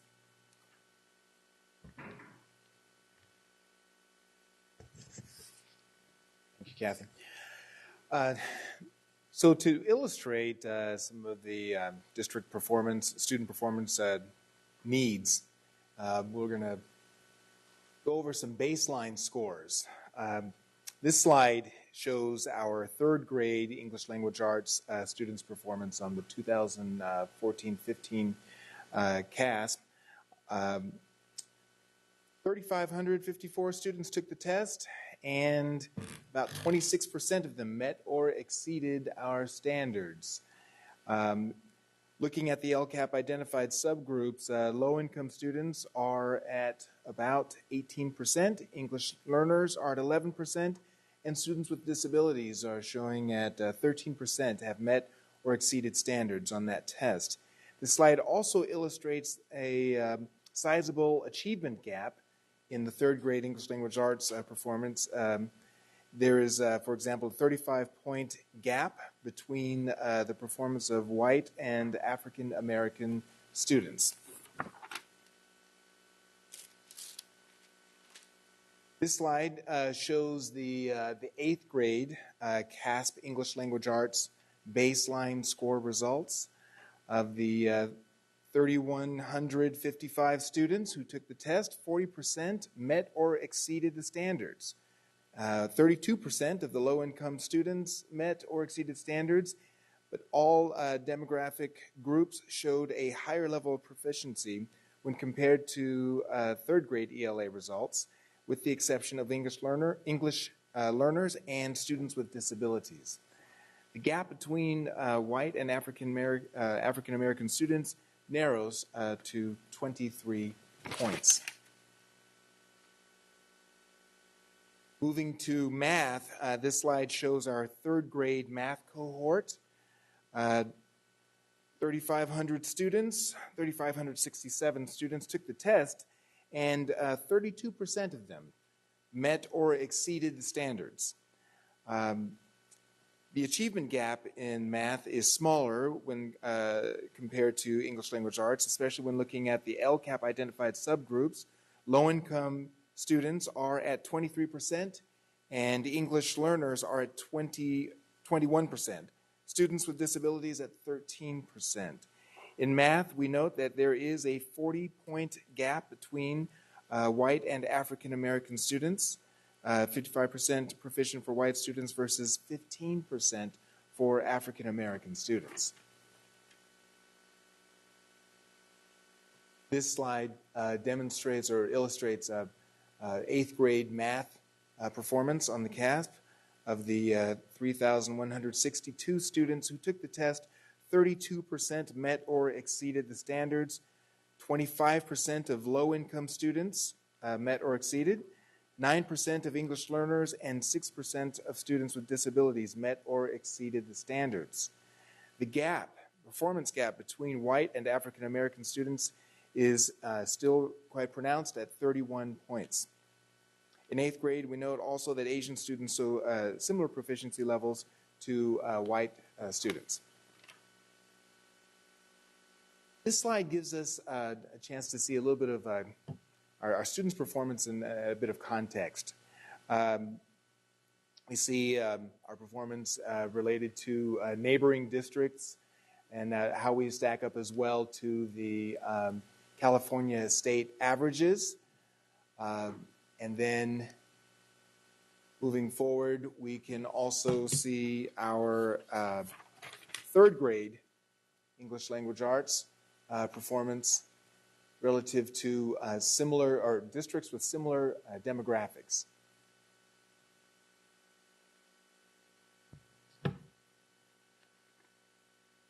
The graduation rate over the past 5 years shows a positive trend. While all demographic groups have shown growth over 5 years, we do still see a performance gap. Most notably, African American students, English learners, and special education students' performance lags behind their colleagues.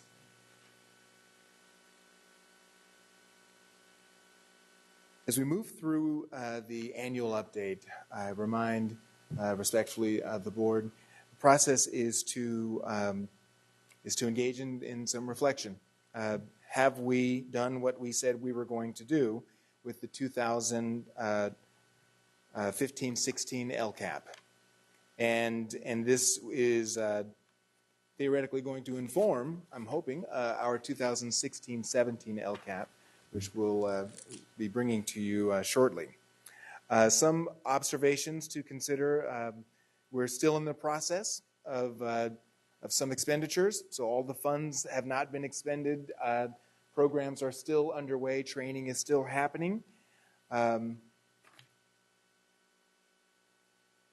And we also remind we are reminded together that Our funds are to be principally directed toward meeting the goals the district has set for our unduplicated students, low-income, English learners, foster youth, and homeless students.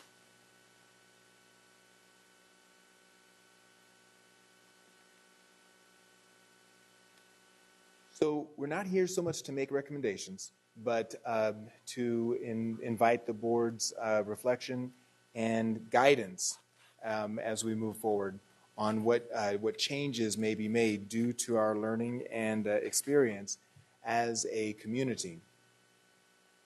The timeline, as we briefly touched for finishing this process, well, you'll be seeing an actual draft of the LCAP for the coming year with what we think are the right recommendations for structure and expenditures for the board to consider. That'll be later this month. And we are going to continue with community feedback, and this will all lead to an actual public hearing on June 2nd with the board's opportunity to formally adopt a final LCAP on June 16th. Feedback, questions, guidance? Public comment? We have, excuse me, we have two public comments on this item from Alex Visaya and Angie Sutherland.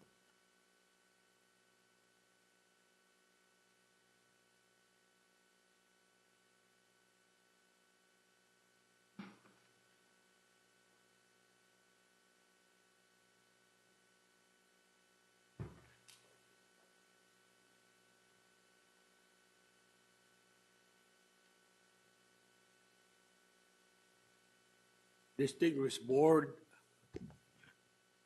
cabinet and staff, Superintendent Senor Banda, Board President Pritchett, good evening. My name is Alex Visaya, Community Advocate for students and parents of this district.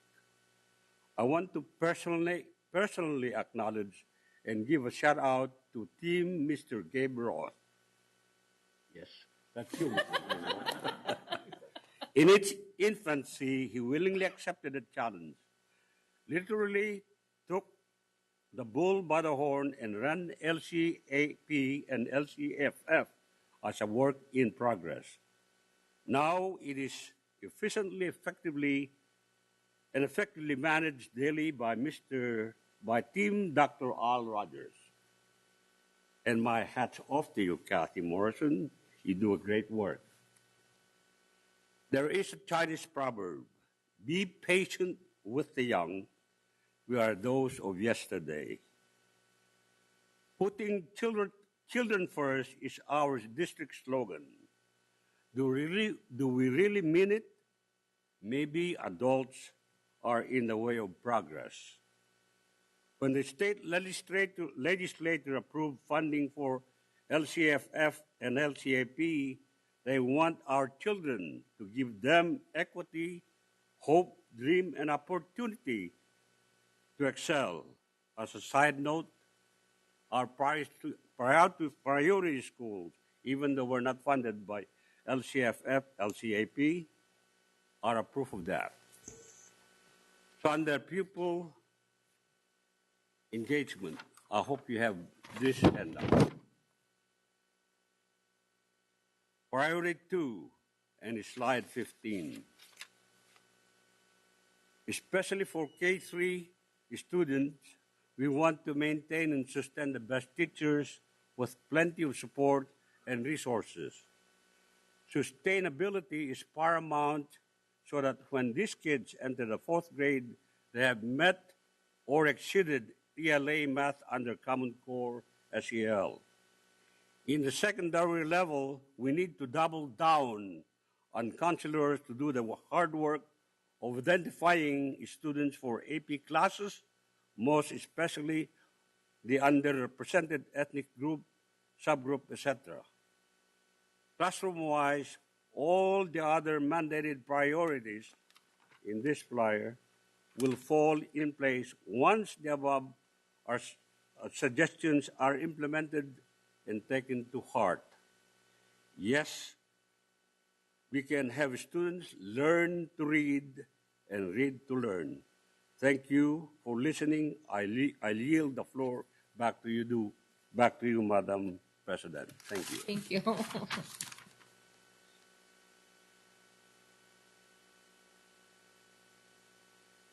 Good evening, everyone. I'm Angie Sutherland, and I also want to say thank you to Kathy and Al and Gabe also, and all of you for all of your work on the LCAP and also on the strategic plan. And I wanted to say thank you too for the data. I've noticed a lot more of the categories have been filled in so that we can get a better picture of how our students are doing. It's not pretty data in many ways. And one of the things I noticed is that with the CASP testing and the students who progress to meet the target, the percentages seem to go down as the students progress through the grade levels. So for students with disabilities, in third grade, 13% of the students, then it starts to go down from there all the way up to eighth grade, down to 7%. So I'm wondering what's going on. Are services dropping off, or is it harder for students to do well in the school because of the climate of the school, or the implementation of the IEP? So that's something that should be looked at. Also, GATE participation is pretty low for students with disabilities. College readiness baseline, 1% students with disabilities. The majority of students with disabilities have high cognitive levels and can succeed. So something's going on. And then the last thing I just wanted to read from the Ed Code. A school or district shall demonstrate comparable improvement in academic achievement as measured by the API by all numerically significant pupil subgroups at the school. Ethnic subgroups, socioeconomically disadvantaged pupils, pupils with disabilities, foster youth, and homeless youth. So please, in our district materials, please be sure to list students with disabilities as one of the groups. Tonight, the data was shared, but they were left out of the list of when the students were listed. How can we boost students up to their potential? Well, the individual needs of the student need to be honored, and they need to be supported. These plans take a whole school to implement. It's not a silo. Special ed is not the only department responsible. So the climate, there needs to be challenging work, high standards, training, and lots of communication, because students with disabilities are full members of their schools. Thank you. Thank you. All right, do you have any board comment? Vice President Ryan? Thank you. I have a few questions. I would like to begin by really acknowledging the hard work of the entire team and thanking you for your tremendous efforts to include the voices of communities and to work in partnership with our LCAP Parent Advisory Committee. So I think that I, like probably all of our board members sitting up here, find the data highlighting the achievement gaps troubling, to say the least. I'm very interested in looking at that 20-point achievement gap between African American students and their white counterpoints, both for English and for math, to talk about what are your concrete examples of work that will be done through the LCAP process to eliminate that achievement gap. And then I have some follow-up questions. Well, so I'd probably have to check my notes, but there's actually quite a bit going on to address all students' performance in math. our academic office continues to support training in implementation of the Common Core standards, helping teachers make that shift in their day-to-day teaching methodology. Additionally, we have extensive expanded learning, tutoring support for students throughout the schools. I don't have exact numbers on the numbers of sites, but I believe it's actually the vast majority of our schools at this point are offering additional support for students in those areas. It's a school-wide or district-wide effort, and we are seeing improvement. I think it's just going to be some time. I appreciate that response, Mr. Rogers. I do just want to point out this idea that we focus on lifting all student achievement. Well, that's phenomenal and I think absolutely warranted. That doesn't necessarily eliminate achievement gaps.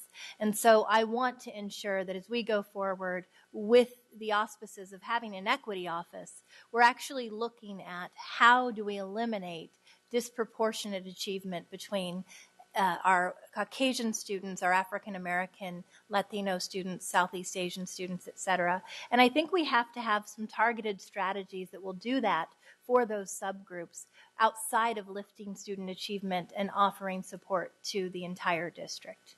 My second question is really around the achievement gap once again and the African American data compared to the white for CASP achievement. Have you looked at how that stacks up against other neighboring districts? We have. We've provided some of that information, I think, here. No, we didn't. Excuse me. Okay, I would be very interested in that data. So did they get the full data chart, cell tables? Okay. We will get that to you, Board Member Ryan. Wonderful. So, I think that that's telling. Obviously, we honor and celebrate the diversity of Sacramento City Unified. If we have comparable districts, if we have neighboring districts that are doing much better, it behooves us to find out what they're doing that might be adopted and valuable in informing our LCAP plan. And then finally, I just want to mention, I know that this is a focus, school climate, restorative justice of the LCAP, and certainly has been articulated as a priority of our Parent Advisory Committee, of our external community groups. I am very troubled to see the recent data over the course of the last year that shows that Sacramento City Unified has actually had an increase in suspension and expulsion. And in particular, disproportionality has increased. And so I really want to see some concrete metrics for how we are going to address that disproportionality and once again ensure that our Black and brown students are being kept in the classroom on a path to college and career. Thank you. Member Wu. Thank you, President Pritchett. So, Dr. Rogers, in looking at the bar graphs, in thinking about it, a student that comes into our district as low income will probably graduate as low income. But isn't there a target for English language learners to become non-English language or to have become proficient in 3 years? So how do then those numbers get translated between 3rd grade and 8th grade? Because hopefully the English language learner in 3rd grade is no longer an English language learner by 8th grade. So you're talking about the redesignation rate, and I don't know, do we have that data here this evening, Sarah? Well, I'm just raising these as not rhetorical questions, and I don't expect the answer today. I'm just pointing out, at least for me, that there are these redesignations, and so they're not supposed if they come in as an English language learner in kindergarten, they're not expected, or there's a hope that they're not an English language learner by graduation. So this is going to lead me then to the question that should we be disaggregating a low-income Caucasian from a non-low-income Caucasian? Similarly, an English language learner with respect to the different ethnicities. And then also are the students with disabilities also combined with the general population of Caucasians, African American, Asians, and Hispanics, or should we be disaggregating those as well? Well, so the answer is we can disaggregate the data in lots of different ways, and I think that we do go far beyond what the state normally asks us to do. You know, really what drives a lot of that conversation on how we disaggregate the data is the ongoing learning and development of our teaching methods. As we're trying to discover better and more effective ways to support students and get at the nature of, you know, why do we have this astonishing achievement gap, for example. It does typically lead us to pull out a different slice of the data, if you will. So we're going to have to continue working on that, obviously. I guess that's the point I was trying to get to, is that the further you disaggregate the data, the better you might be able to target your remediation towards that targeted group. Thank you. Superintendent. I want to acknowledge the work that's been going on. You know, when we started down this path of LCFF and developing the LCAP, we were recognized as models for a model for engaging our community, our parents, and getting the information. We're very determined now to be able to say we want to track where those resources are going and make sure that we're being true to that process, that when we say we're putting X amount of dollars, resources towards certain groups of students, that we are actually doing that. This is the next step in that, which is now saying we want to hold ourselves accountable. We want to measure what we're doing. So if we're putting money to where we said we're putting it and where the community, parents have helped guide us and board, then we want to make sure that those resources are being effective in increasing student achievement, but really addressing the opportunity gap. The other thing is it is painful to look at these numbers, but we know that as we build our data systems, as we make sure that we have data integrity and that the information that we're putting out is accurate, it's going to be painful. It's like holding the mirror up, right? And you're going, oh, you know, I'm not too crazy about what I see there at the moment. But it is the way that we're going to improve. And so we need to do that. We need to shine the light on where we have these gaps. And we do have to be very intentional and targeted with what we're doing with those resources. So our goal is not just to bring this up annually and say, here we are again, but to say on an ongoing basis, here are the things that we're doing, here's what we're measuring, here are the adjustments we have to make in order to maximize the opportunities that our kids have to be successful. That, coupled with our big focus on what are we doing to make sure that our kids are college and career ready. And that's going to be a whole other thing that we're going to be layering on top of this. But, you know, we're very determined to get down, get dirty, and make sure that we do the very best job we can in terms of providing those supports and services, and making sure teachers have what they need in terms of training and materials and supplies to get this job done. So this is just the beginning. It is painful, but we're going to be focused on making sure that we increase those numbers for success and that we truly address the opportunity gaps that exist. Member Royal. Thank you, President Pritchett. And I appreciate Superintendent Banda sharing that vision, that perspective. And it is indeed very difficult to see these numbers. And as I had mentioned before, and I think it has been echoed before, it is really difficult, and I rather know and I rather confront it.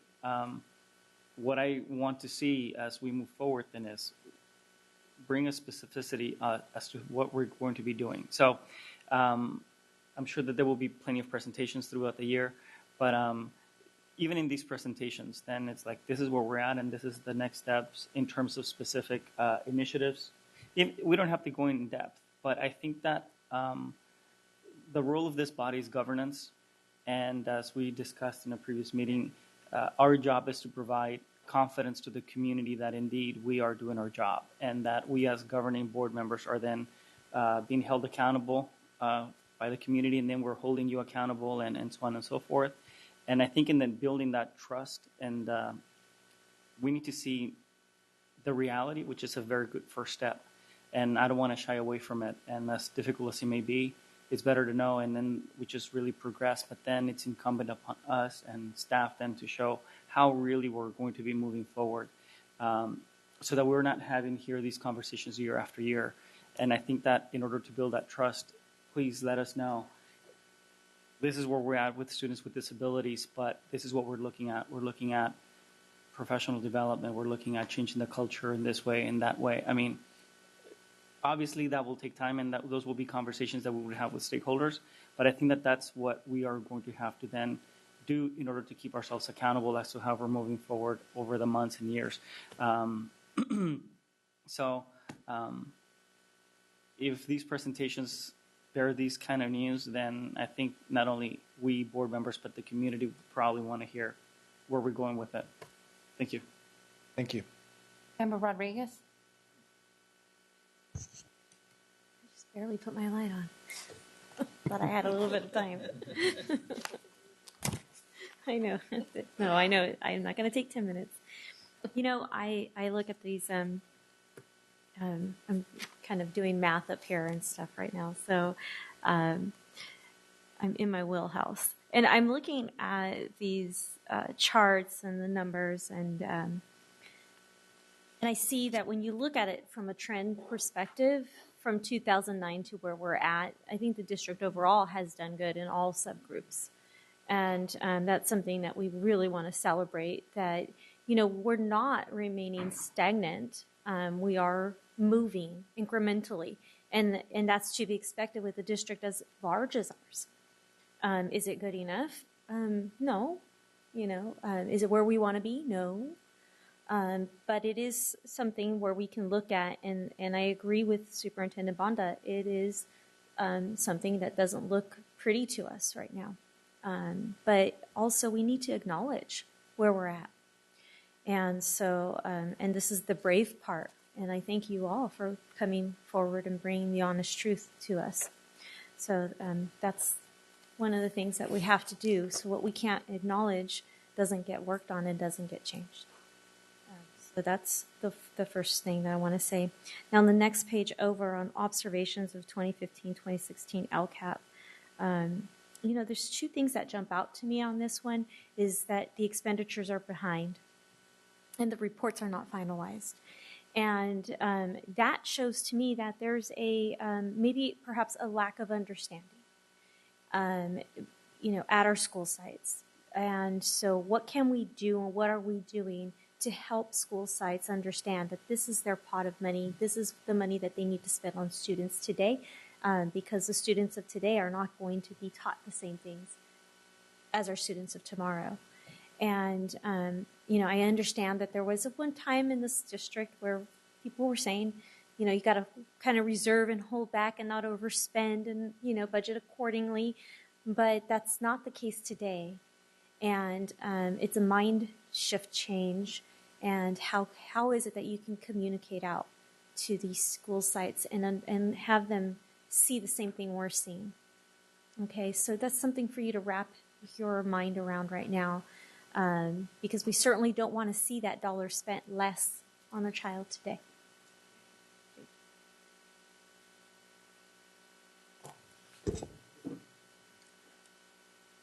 Member Cochran?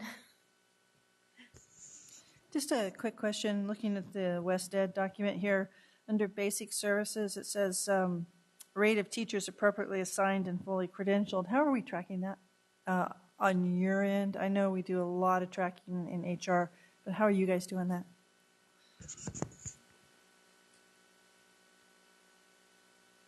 So, Member Cochran, this is information that we pulled from Human Resources at this point, and it's just a function of keeping track of where teachers are assigned and what their credential are. So this is reported out in your documents?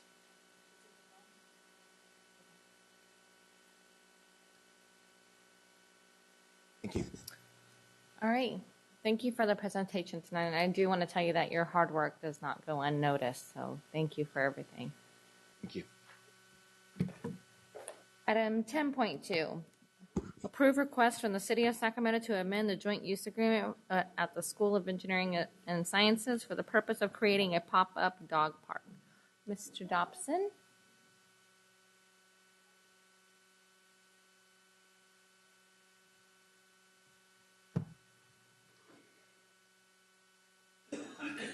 On October 16th, 2007, the City and District entered into an MOU regarding the design and construction of the School of Engineering and Sciences, a joint-use library and athletic fields. Subsequently, the district filed for state funding through the joint use program. On February 14th, 2011, the district received $572,372 for the joint use project. Now, this was not the total project cost, but I wanted you to be aware of the grant we received for submitting an MOU that was reviewed by CDE and deemed to meet the program requirements.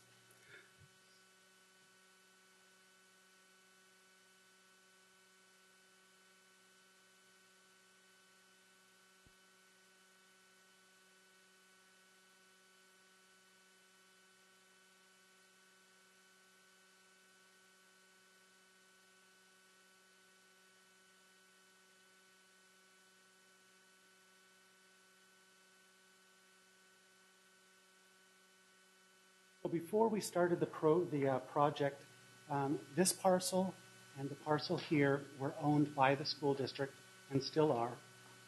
The small parcel here and here are owned by the City of Sacramento.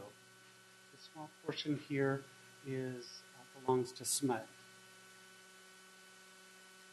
So recently the district has been approached by the city to amend or enter into a new agreement changing the use of the city's portion of the Sojourner Truth Park and establishing a dog park.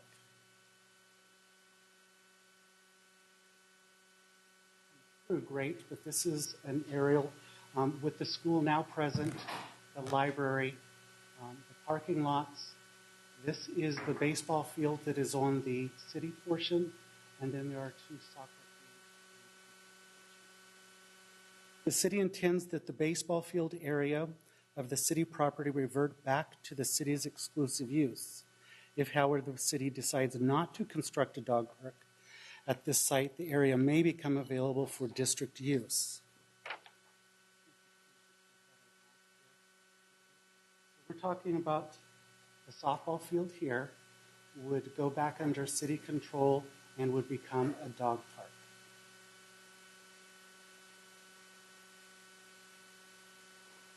One more map that just might put it. This map was used for some other purposes, basically who has a responsibility for landscaping and maintenance and those types of things.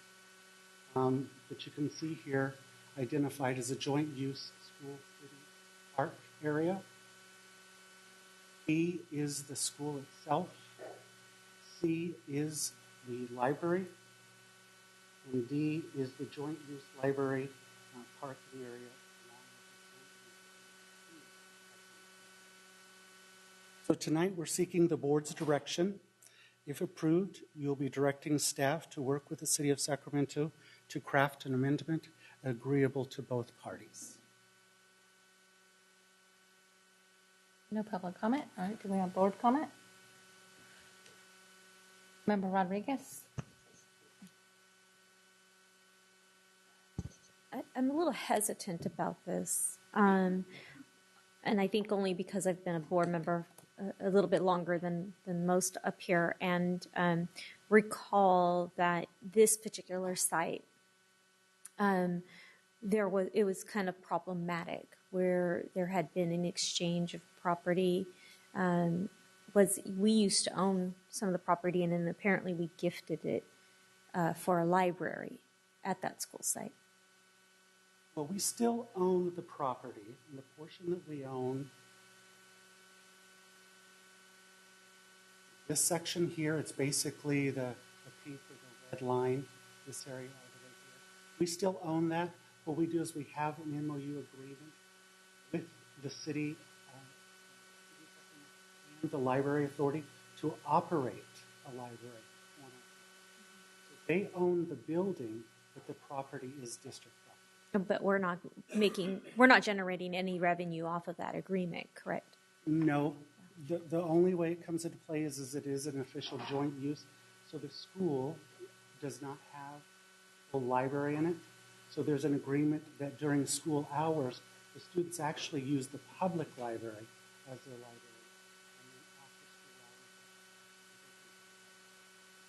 library. I've been to that library, and it's a very nice library. I'm not trying to say anything bad about that. It's just that there was some controversy around how this all went down, and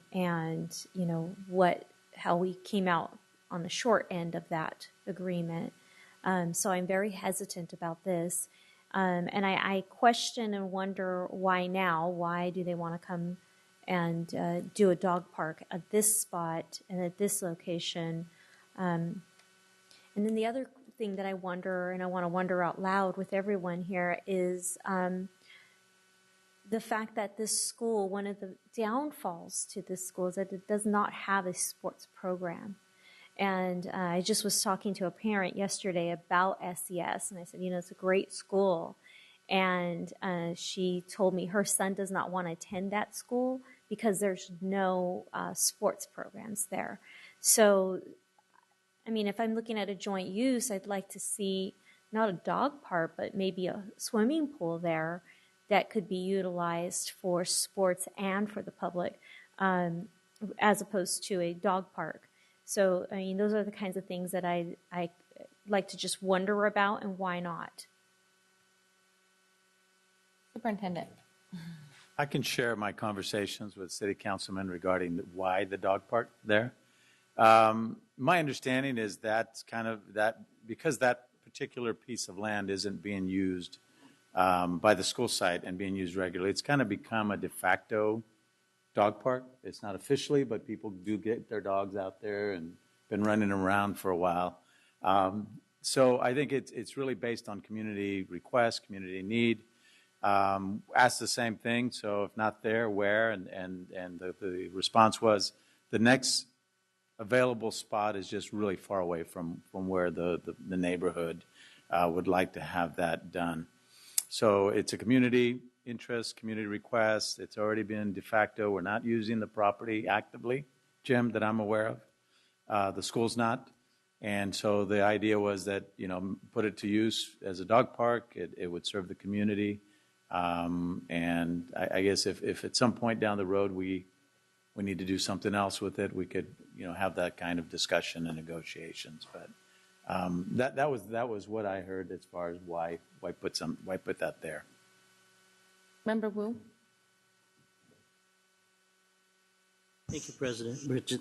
And I also met with Council Member Rick Jennings, and it had been apparent. Requests had been made from the community to the City Council member's office to locate a dog park in the area. And before going to decide that this would be an ideal location for a dog park, both he and I did approach then Principal Turkey and his successor to see whether or not, to determine how much use of the students were using for that area. And in fact, they were using the land to the west of the designated area for a dog park now.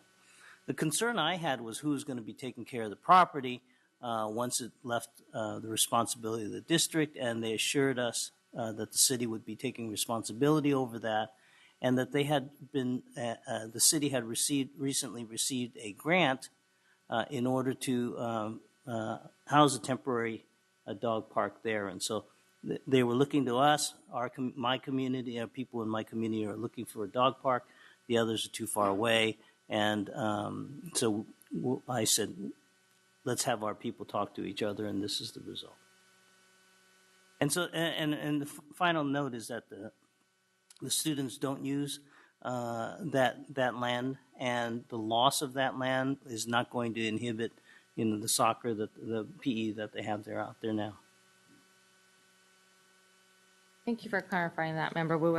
That was going to be my question is, how will this affect their PE classes and is that area going to take over the softball fields or it's going to be directly next to it, right? My understanding is they will actually be removing the softball diamond and installing what they're referring to as a pop-up dog park. It's kind of a temporary park and amenities that they received through a grant from, I believe it was PetSmart. And it's supposed to act as a temporary so they can assess how many people use it. And that's why there was a clause in their proposal that if they decide not to go forward with a permanent dog park, then they would open the discussions again about reverting back to school use. Okay, so the kids are not, I think I've asked this before of you and Member Wu, are the kids not using the softball fields at all right now? Has there been a study conducted that shows that? I don't know about a study, but I did receive the same information as the superintendent did, that it wasn't being used to its fullest extent, but I have not personally spoke to the site, or I don't know that there's been any studies done on that. Member Rodriguez? I was just going to ask about a survey. Did we survey the students at the school? I just gave you a clear example of how I'm trying to recruit families to come into our district and, trying to offer some of these unique schools that we provide for education. And a turnoff was they don't have a sports program. So how do we attract families when we're not trying to think out of the box here? So I understand. I mean, I have animals myself. I have 3 dogs and a cat. And soon to be probably about 5 fish coming soon if my daughter has her way. And a bird. I love animals. I'm not trying to be against them or anything like that. But as a member of this board, of this governing board, I have to think about our district and place our interests first ahead of anyone else's. And so our thing is we're trying to increase student enrollment, not trying to, turn them away. And so what I would like to see and what I would appreciate is just a survey of our students at that school. I mean, we don't have that many. We can, survey them and ask them, hey, what would you like to see with this land? Is it okay with you? You want to see a pop-up dog park? Because we know what's going to happen. They're going to put a temporary dog park there. They're going to make all these improvements. And then the next thing you know, they're going to want to make it permanent. And then we've lost that land forever. And, that's just the way it goes. So I'd like to see the students have a voice in this. Thank you. Member Ryan, or Vice President Ryan, is that right? Thank you. Thank you for the presentation, Mr. Dobson.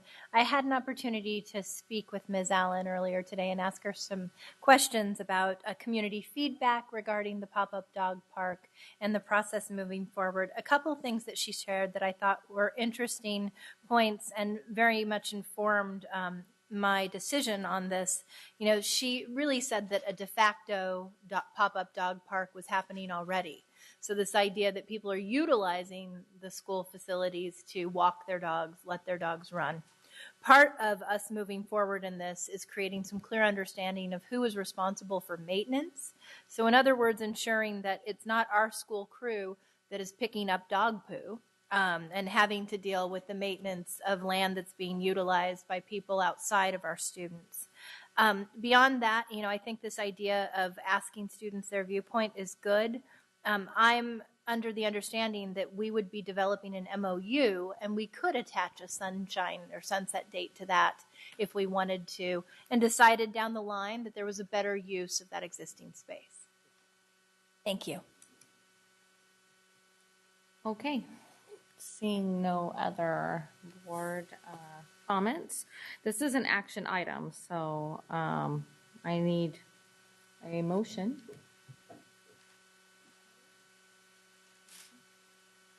I'm going to, in deference to Member Rodriguez's suggestion, I think we can hold this off until the next meeting. If we can ask Principal Hayes if he would survey the students and then come back to us.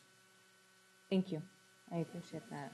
Yeah, That'd be my motion then, is to postpone it to the next board meeting. perfect. Then, so we got, thank you. First and a second, all in favor say aye. Aye. Opposed? Abstentions? Fantastic. All right. 2 weeks. Thank you. You have some work to do. Okay. Oh, you got to stay here. 10.3 here, monthly exactly. facilities update.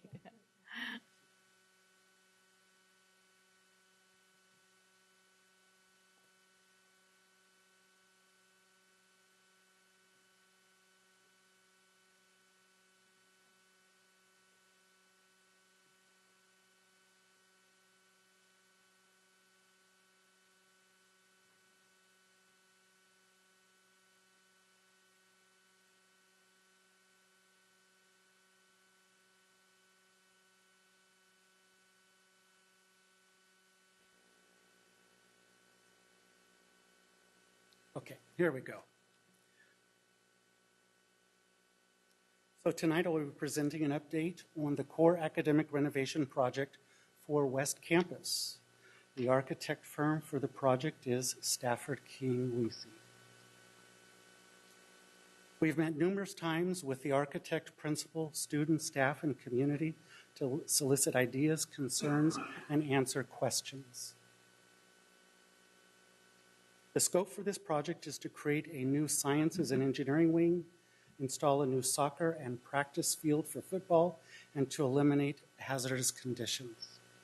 Currently, students from Mark Twain have to cross a fire lane that also serves as the driveway to the back parking lot to get to and from the cafeteria at West Campus. To alleviate the hazard, we've been installing a new driveway entrance on the 22nd Avenue site. This snapshot of a student and staff visit, this is a snapshot of the student and staffing visioning meeting. 4 concepts for the new 2-story building were presented. The open courtyard concept, the covered courtyard concept, the school spirit concept, and the vertical quad concept. The design team made a brief presentation and then answered questions of students and staff. The options were presented on a large storyboard.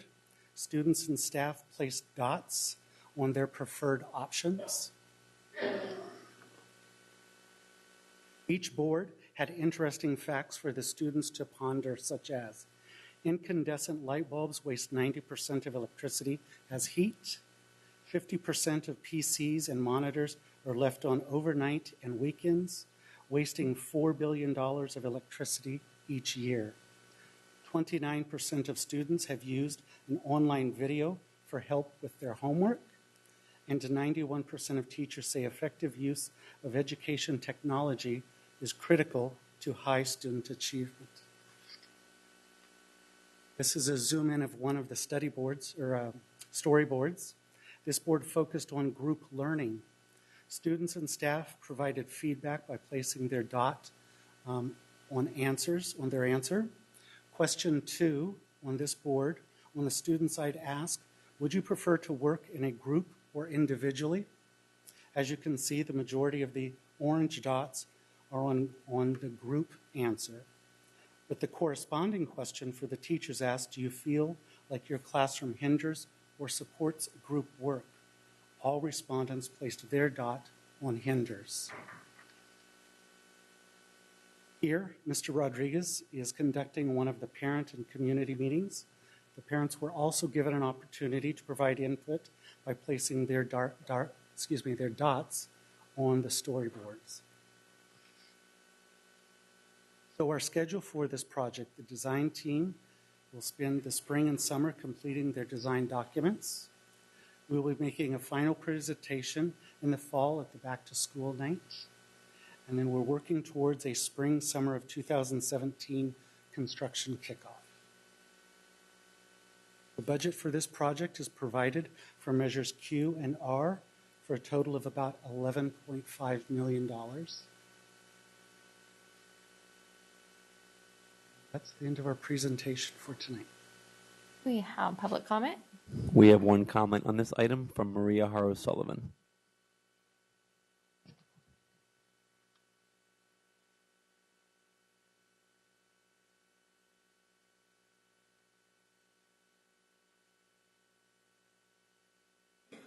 Hi, my name is Maria Harrell Sullivan, and hi, Christina again, and board, and Bonda's absent. I just want to quickly introduce myself to those who don't know me. I think all of you do. I am actually on the executive board committee for West Campus Band Boosters. I'm also part of the Site Council and Site Council for Sutter Middle School, and have been a parent advocate at the school district for a really long time, and I won't go to in every title because I'll run out of time.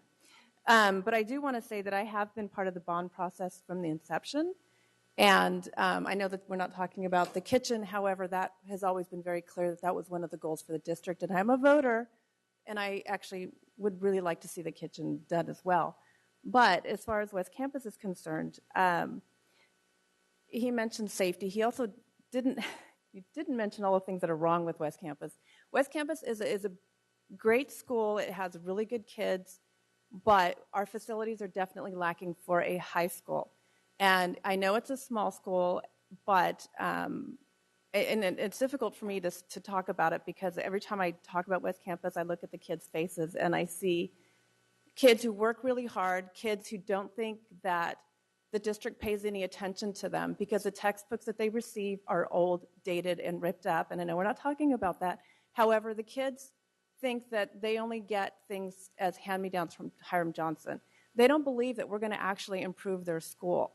I talk to kids every day. I'm driving kids to different sporting events, and they are actually surprised when you came and you showed them. And a lot of the conversations I had with children at one of the band events that I'm there all day long, they don't believe me. They don't think that we're going to actually spend the money on them because every time there's a promise for West Campus, it gets diverted somewhere else.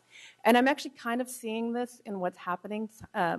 West Campus is one of the schools that was listed on the initial bond initiative. And I'm seeing money being slowly taken away from them. Now, we need to remember it is a low-income school. 60% of the population is free and reduced lunch. A lot of the kids come from that community, even though it is a choice or it's a special school where you can bring in people from other areas. And sorry, I get really emotional when I talk about these kids because they work really hard. And a lot of the kids don't have parental support like other other local schools do. So please, when you guys are talking about allocating the bond money, remember West Campus was on the bond initiative. We voted for it. And please don't neglect the school. We don't have hot water in the bathrooms. I can go on for days and I won't do that too. But just when you allocate money, just remember that West Campus is in dire need. Thank you and have a great day. Thank you. We have one more comment on this item from Mr. Alex Visaya.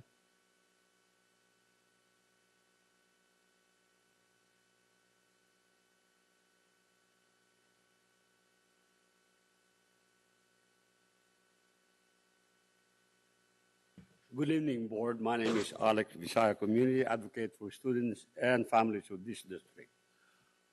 West Campus is a great school. I have, outside of the 43,000 kids that I supported in the past, 3 of my 4 kids went to that school. They did not have a problem. And I'm so happy to see the upgrade coming up. I wish my grandkids will do the same and go to that school soon, I hope. Thank you.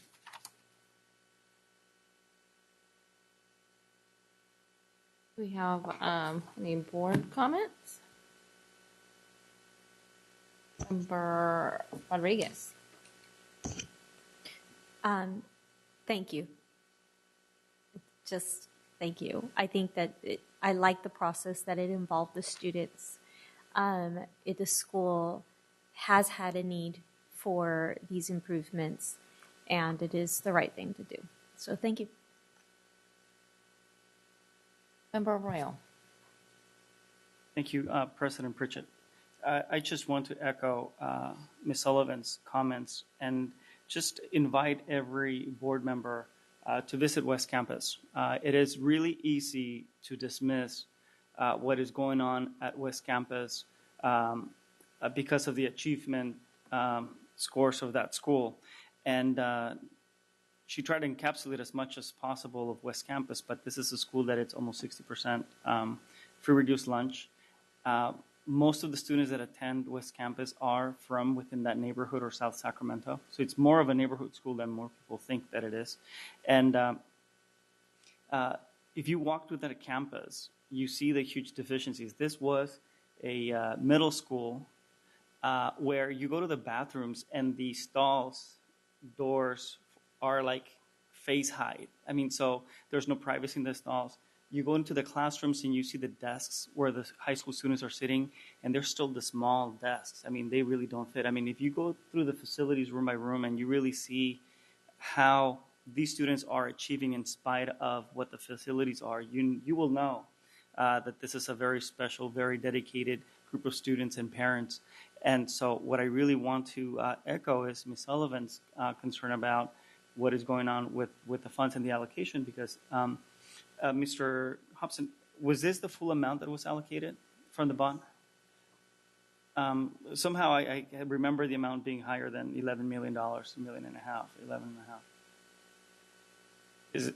Okay. And then I'll check with you later on this. But what we really want to make sure is that the integrity of what the bond funds were allocated are really utilized on the campus. And I know that there are some great expectations on building out, and but there are huge deficiencies that are also going on at that campus. And I think that that's what Ms. Sullivan was also trying to echo here. I look forward to more detailed information as it comes forward. You might have seen a report that included some of the deferred maintenance projects that we were funding.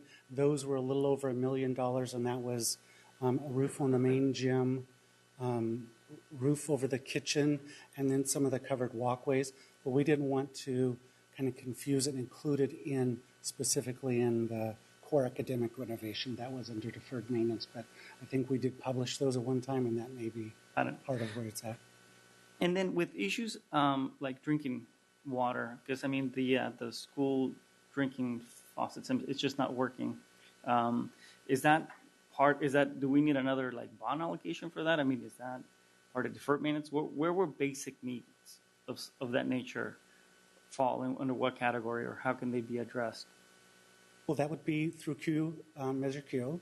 And I just highlighted for you tonight some of the big picture items that the students and the staff had highlighted. So the design team will be working to cost all that out, and there will be a prioritization of things that they want and design techniques to maybe add some additional value to drinking fountains or whatever the case may be. So, okay. And then lastly, I do really make an open invitation to every board member to please come and visit with me West Campus. You will be amazed at the disparity of facilities, yet at the level of dedication and achievement that is going on at that school. Thank you. All right. Thank you so much, Mr. Dobson, for coming out. Have a good evening. 10.4, Gifted and Talented Education Gate Policy Revision and Update. Dr. Taylor.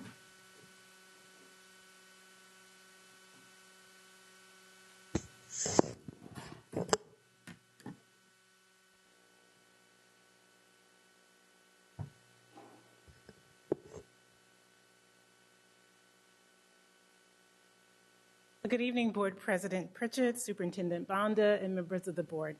My name is Iris Taylor. I'm the Interim Chief Academic Officer, and I'm joined tonight by Kari Hansen-Smith, our GATE Coordinator. And tonight we'll present to you proposed revisions to Board Policy 6172, Gifted and Talented Student Programs, and use the opportunity to update you on major initiatives within the department. In tonight's presentation, we'll first share with you the key revisions to the board policy. We'll then outline major initiatives, including the revision of the GATE identification process, share with you an overview of GATE as well as AP programs, and conclude with next steps. The district recognizes that students from all demographic groups demonstrate beyond age level capacity for learning, creativity, and leadership at all developmental levels and across all domains. And we're committed to identifying students early, providing an infrastructure of support and services based on research and exemplary practices to afford them the greatest opportunities for positive outcomes in school as well as in life. Gifted and talented students have different learning needs from those of their age-level peers and therefore need special educational planning to support them in planning and in developing their potential. To help these students, the first step is to accurately locate and describe the specific or multiple gifts and talents that they have. Sacramento City, as well as other districts across the nation, have a historic disparity in gate identification rates by subgroup, namely among African American, Hispanic, English language learners, foster youth, and students with disabilities. These data outline the percent of students by demographic groups identified as in need of gate services in comparison to their percentages within SCUSD's student population, and thus represent the previous mentioned disparity within the district. The critical need to address these disparities is what undergirds the proposed revisions to the board policy to be discussed tonight, and interrupting this pattern of inequity is also what is at the core of the significant shifts in identification processes and program services expansion that the department is currently instituting. Kari Hansen-Smith will guide you through the proposed board policy revisions and provide an overview of current programs. Good evening. Good evening, Board President Pritchett, Superintendent Bonda, and members of the board. My name is Kari Hansen-Smith, and I'm proud to be the coordinator for gifted and talented and advanced learning programs in the district. Over the last year, the GATE department has undertaken several key initiatives targeted at reducing the disparities, as seen on the previous slide and illustrated by Dr. Taylor. Having a revised board policy for the gifted and talented student program is the backbone of supporting and sustaining advanced learning pathways for all district students. The existing policy was last reviewed by the board in the year 2002 and based on ed code that has since been removed through local control funding formulas. Additionally, it lacked language describing the breadth and continuum of services available to support learners throughout their school years. Major changes to the board policy include, first and foremost, the removal of references to now non-existent ed code. Section 1 now includes updated language supporting the district's intent to provide robust services for students based on their abilities. Section 2 reflects entirely new content outlining areas of identification, including intellectual, creative, and academic. Inclusive practices and the identification pathways specifically supporting disadvantaged populations, including low income, English learners, students with disabilities, and our culturally diverse learners. Section 3 addresses educational opportunities available to students, including greater detail about program options, particularly cluster grouping, advanced placement, and supports for the unique social and emotional needs of gifted and talented students. Section 4 presents entirely new content supporting the professional learning continuum for teachers and administrators, including GATE certificate coursework. Section 5 provides increased details about stakeholder engagement opportunities and plans for the specific monitoring of academic progress by gifted, talented, and advanced learners. In the development of the revised policy, we heard from several stakeholder groups. Based on their input, specific revisions included the addition of language about professional learning as requested by principals, and from parents and teachers, specific language supporting traditionally underrepresented students, including those who are twice exceptional. The GATE department has been working internally to plan for and implement a significant revision to the GATE identification pathway beginning in grade 1. Key revisions to the GATE identification pathway include expanded universal screening, which previously only happened in grade 1, now occurs in grade 3 also. All third grade students, including those previously identified for gifted education services, are now able to receive domain-specific GATE designation, which will support teachers in better meeting their academic needs. A focus on ability-first identification practices, which remove restrictive barriers in the identification process, such as that process being triggered only by a teacher or parent referral or student achievement on statewide or district benchmarks. The addition of an equity factor as an additional safeguard for those students who are traditionally underrepresented in GATE programs. The use of a new teacher rating scale that is research validated and able to be added as another supportive factor for students who may not have otherwise been considered for GATE services. There continue to be opportunities for referral by parents, teachers, and internal monitoring of students with potential by the GATE department in grades 2, 4, 5, and 6.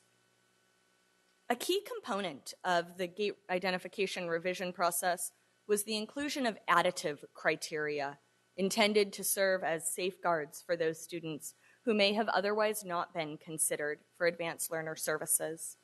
These points are added to the GATE identification score matrix as bonus points after all other criteria have been considered. As such, they can only help students. The equity factor is available to those students who meet the initial qualifying criteria on the Cognitive Abilities Test or the NNAT. This is a new addition in the district's GATE identification process. Students may earn up to 1 point if they are English learners, receiving special education services, considered low income, or are foster or homeless youth. It's not additive, it's just 1 for those categories. Teacher rating scale has been changed to the HOPE scale, developed by the Gifted Education Research Institute at Purdue University. The HOPE scale has 11 questions, less than the previous scale's 41, is computer-based, offers a chance for additional comments about students' talents, and can be locally normed. It was designed and research validated to be effective in identifying learners from diverse populations for GATE services. Through teacher ratings, students may earn up to additional 2 points. The use of multiple measures is integral to the GATE services identification process. Eligibility for GATE services is not determined by students only passing 1 test. Rather, the GATE department seeks to include as much information as possible about learners. To this end, the GATE department considers student ability through the Cognitive Abilities Test, Form 7, or the Naglieri Nonverbal Ability Test, Version 2, academic achievement through locally normed district assessments, and behavioral characteristics through the use of the revised teacher rating scale and the optional use of the parent input form. At this time, all first and third grade students have completed the initial screening process. Teachers are completing the HOPE scale, and after benchmarks are normed, our plan is to have GATE identification results ready for schools and families by the end of this month. The Naglieri, also known as the NNAT2, is a nonverbal abilities test, nationally norm-referenced and ideal for use in the primary grades. It is administered by a classroom teacher through a paper-pencil booklet format. It takes no more than 45 minutes in a single session. The NNAT only identifies students for their figural spatial cognitive reasoning aptitude. This tool is used only in first grade. The Cognitive Abilities Test, or the COGAT, Form 7, is a nationally norm-referenced assessment ideal for identifying student strengths in specific domains of verbal or language, quantitative or numerical skills, and nonverbal, figural spatial, like the NNAT in first grade. Students need only meet the qualifying criteria in 1 domain for GATE services identification. It is administered by classroom teachers and is computer-based. Students complete it over approximately 3 one-hour sessions, and Spanish language translation is available. The GATE program provides a range of services available to families across the district, focused on preparing students early on for continued success and ongoing advanced learning experiences throughout life. These services include the historic model for gifted education services in the district, the Center model. This program is available at 5 sites, strategically located throughout the district. Students served by this program are grouped into a class cohort that will remain together for grades 2 through 6. Students are supported by teachers who have obtained GATE certification. The GATE cluster model represents an expansion in the range of services available to families. Schools utilizing cluster grouping adhere to Susan Weinbrenner's school-wide cluster grouping model handbook. These services are currently available at 10 schools across the district. Since the 2008-9 school year, the list of schools providing cluster services has doubled. GATE clusters consist of approximately 6 to 10 students who have been identified to receive gifted education services. They are grouped together in a class, wherein the remainder of the students are from the school's general education population. Students are thus able to receive GATE services in their neighborhood school by a GATE certificated teacher. As increased numbers of students are identified to receive gifted education services, the need to expand neighborhood-based advanced learner services and supports also expands. The neighborhood school model is currently in development for the 16-17 school year and focuses on providing teachers at all schools across the district with the professional learning supports they need to support advanced learners in their schools. Students entering middle school have an increased range of opportunities for both advanced learning and talent development services. All middle schools offer GATE classes in all core subject areas. In addition to those students who have been formally identified to receive GATE services, these classes are populated with high-achieving students from the general education population. The most important factor in providing students with the advanced learning services they require is the teacher in the classroom. Providing GATE classroom teachers with ongoing professional learning tailored to meet their needs is a vital component of the GATE department's work. All professional learning provided by the department is designed in alignment with best practices as outlined by the National Association for Gifted Children.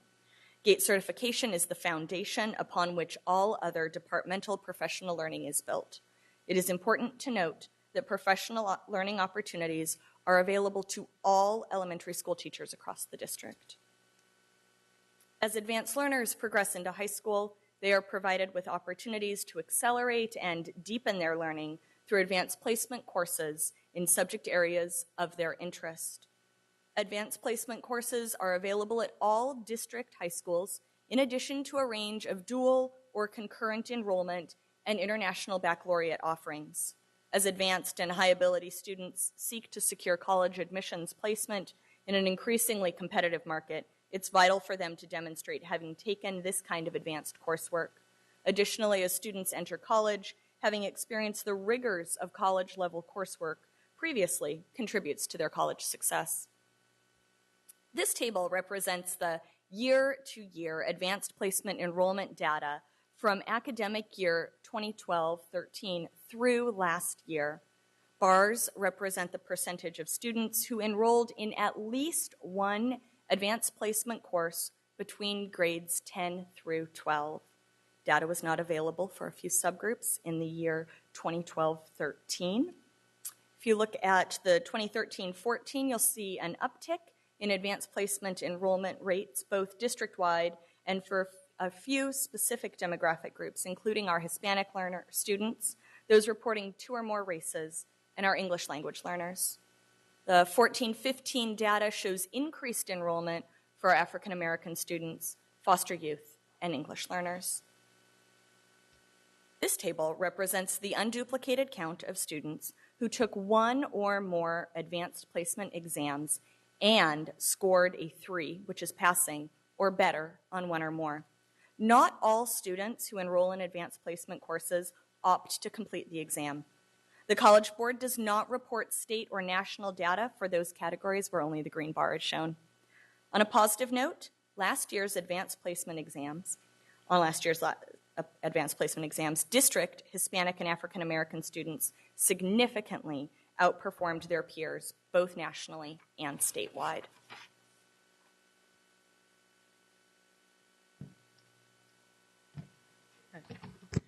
So our goals for the GATE AP department are to not only increase access to programs and services, particularly for our historically underrepresented demographic groups, but to improve the academic quality in the courses through a focus on curriculum, instruction, and professional learning. We will know that we've done these things effectively as we, 1, see an increase in student success in advanced learning programs, 2, close gaps in enrollment and participation rates for underrepresented demographic groups, and 3, increase pass rates on exams such as the AP. We also seek to maximize the range of AP course offerings at our sites and increase opportunities for dual concurrent enrollment through our partnerships with local colleges and universities. Our next steps following tonight's presentation will be to submit the board policy for a second reading and approval, to develop the administration regulations that will guide the implementation of the policy, and finally, we will continue to monitor the implementation of programs and services in partnership with our two stakeholder group committees, our Advanced Placement Leadership Committee, and our ongoing Gate Identification Committee. So we'll entertain questions after public comment. A comment? We have one comment on this item from Angie Sutherland.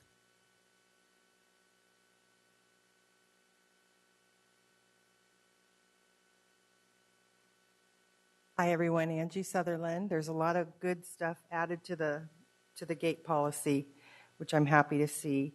I wanted to talk about the identification process, the educational opportunities, and then also the way the program is evaluated. In terms of identification, I'm wondering if the policy should be a little more explicit in how that identification process works. I don't see that it indicates the number of times a student is tested or those timelines around that. I know it's on the district website, but it would be helpful to list it in here. And then also outline the testing process itself, because students should not be routinely bypassed in the testing. And I have heard comments about parents' experiences of students with disabilities just routinely not being included in the testing, or when they are tested, even if they meet the percentile, not being placed in a GATE class or told. Parents didn't know, they weren't told. So I'm wondering if there can be a study sample done on this, and maybe look at that just to if that's what we're trying to do, is reduce the gap of students identified for GAPE. That might be not just with students with disabilities, but there's other high needs students, students who are perceived as having behavior problems, or students who aren't necessarily performing well academically, but perhaps they could meet one or more of those domains and qualify and be more challenged and more engaged. In terms of educational opportunities, I don't really understand the way the different pathways were come up with. For instance, there are special day classes for GATE. I do worry that the same way I worry about segregation of students, other students in other settings, such as special education, the isolation and segregation with that. And then in terms of program evaluation, I noticed on the policy, the old language indicates the superintendent or designee shall establish procedures which ensure parent and guardian participation in the planning and the evaluation and the implementation. However, now it's replaced with may involve. So I'm not sure if it would be better to swap out the may with, or the may with the shall, and keep that going. And these are just ways to ensure equitable access. So thank you so much. Thank you. Superintendent. Thank you. First of all, I want to start out by acknowledging the work that Kari Hansen-Smith and the department has done in regards to revamping, really is what it is. I mean, I know we're talking about board policy and we're talking about updating it, but at the same time, we're really talking about changing a culture that has existed in identification of students and placement of students in advanced learning classes, including GATE. So I'm really excited about all the possibilities, and one of the things that as we move forward, and Kari's been a part of these conversations, as has Iris and others, is our focus on equity. And we know that what we're doing and moving forward is something that's more fair and equitable in terms of how we identify students One of the comments was just made. You know, our plan is to assess all third graders, so it's a universal. It's not based on student performance, but based on their cognitive abilities and screening to identify which students have that capacity and then working through that. It talks about removing exclusionary practices. You know, I think if we were to do a heat map and figure out where the kids, or even a scatter map of where the kids are coming from, we would see that it's disproportionate and definitely it has been exclusionary of certain groups of students. So early on, we talked about addressing the opportunity gap, and while it may seem counterintuitive, this could be one of those things that helps to address the opportunity gap, where we have students that have had this ability and potential that have not been exposed to the types of programs that will challenge them and keep them engaged in our school system. It will provide access and opportunity, as Iris mentioned, Dr. Taylor mentioned, especially to our most underrepresented students in the district. And I'm just excited. I'm excited about the possibilities of really making sure that we remove the barriers that have kept a lot of our students out of the advanced learning programs.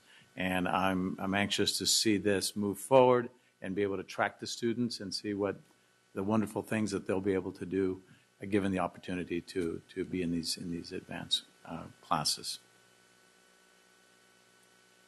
Vice President Ryan. Thank you, Superintendent Banda. I really appreciate your words. I think that they were right on point. I would like to thank you and Dr. Taylor for taking the input that Board Member Wu and I provided as this moved through the policy committee. I am so pleased to see the focus on equity, the focus on underrepresented students.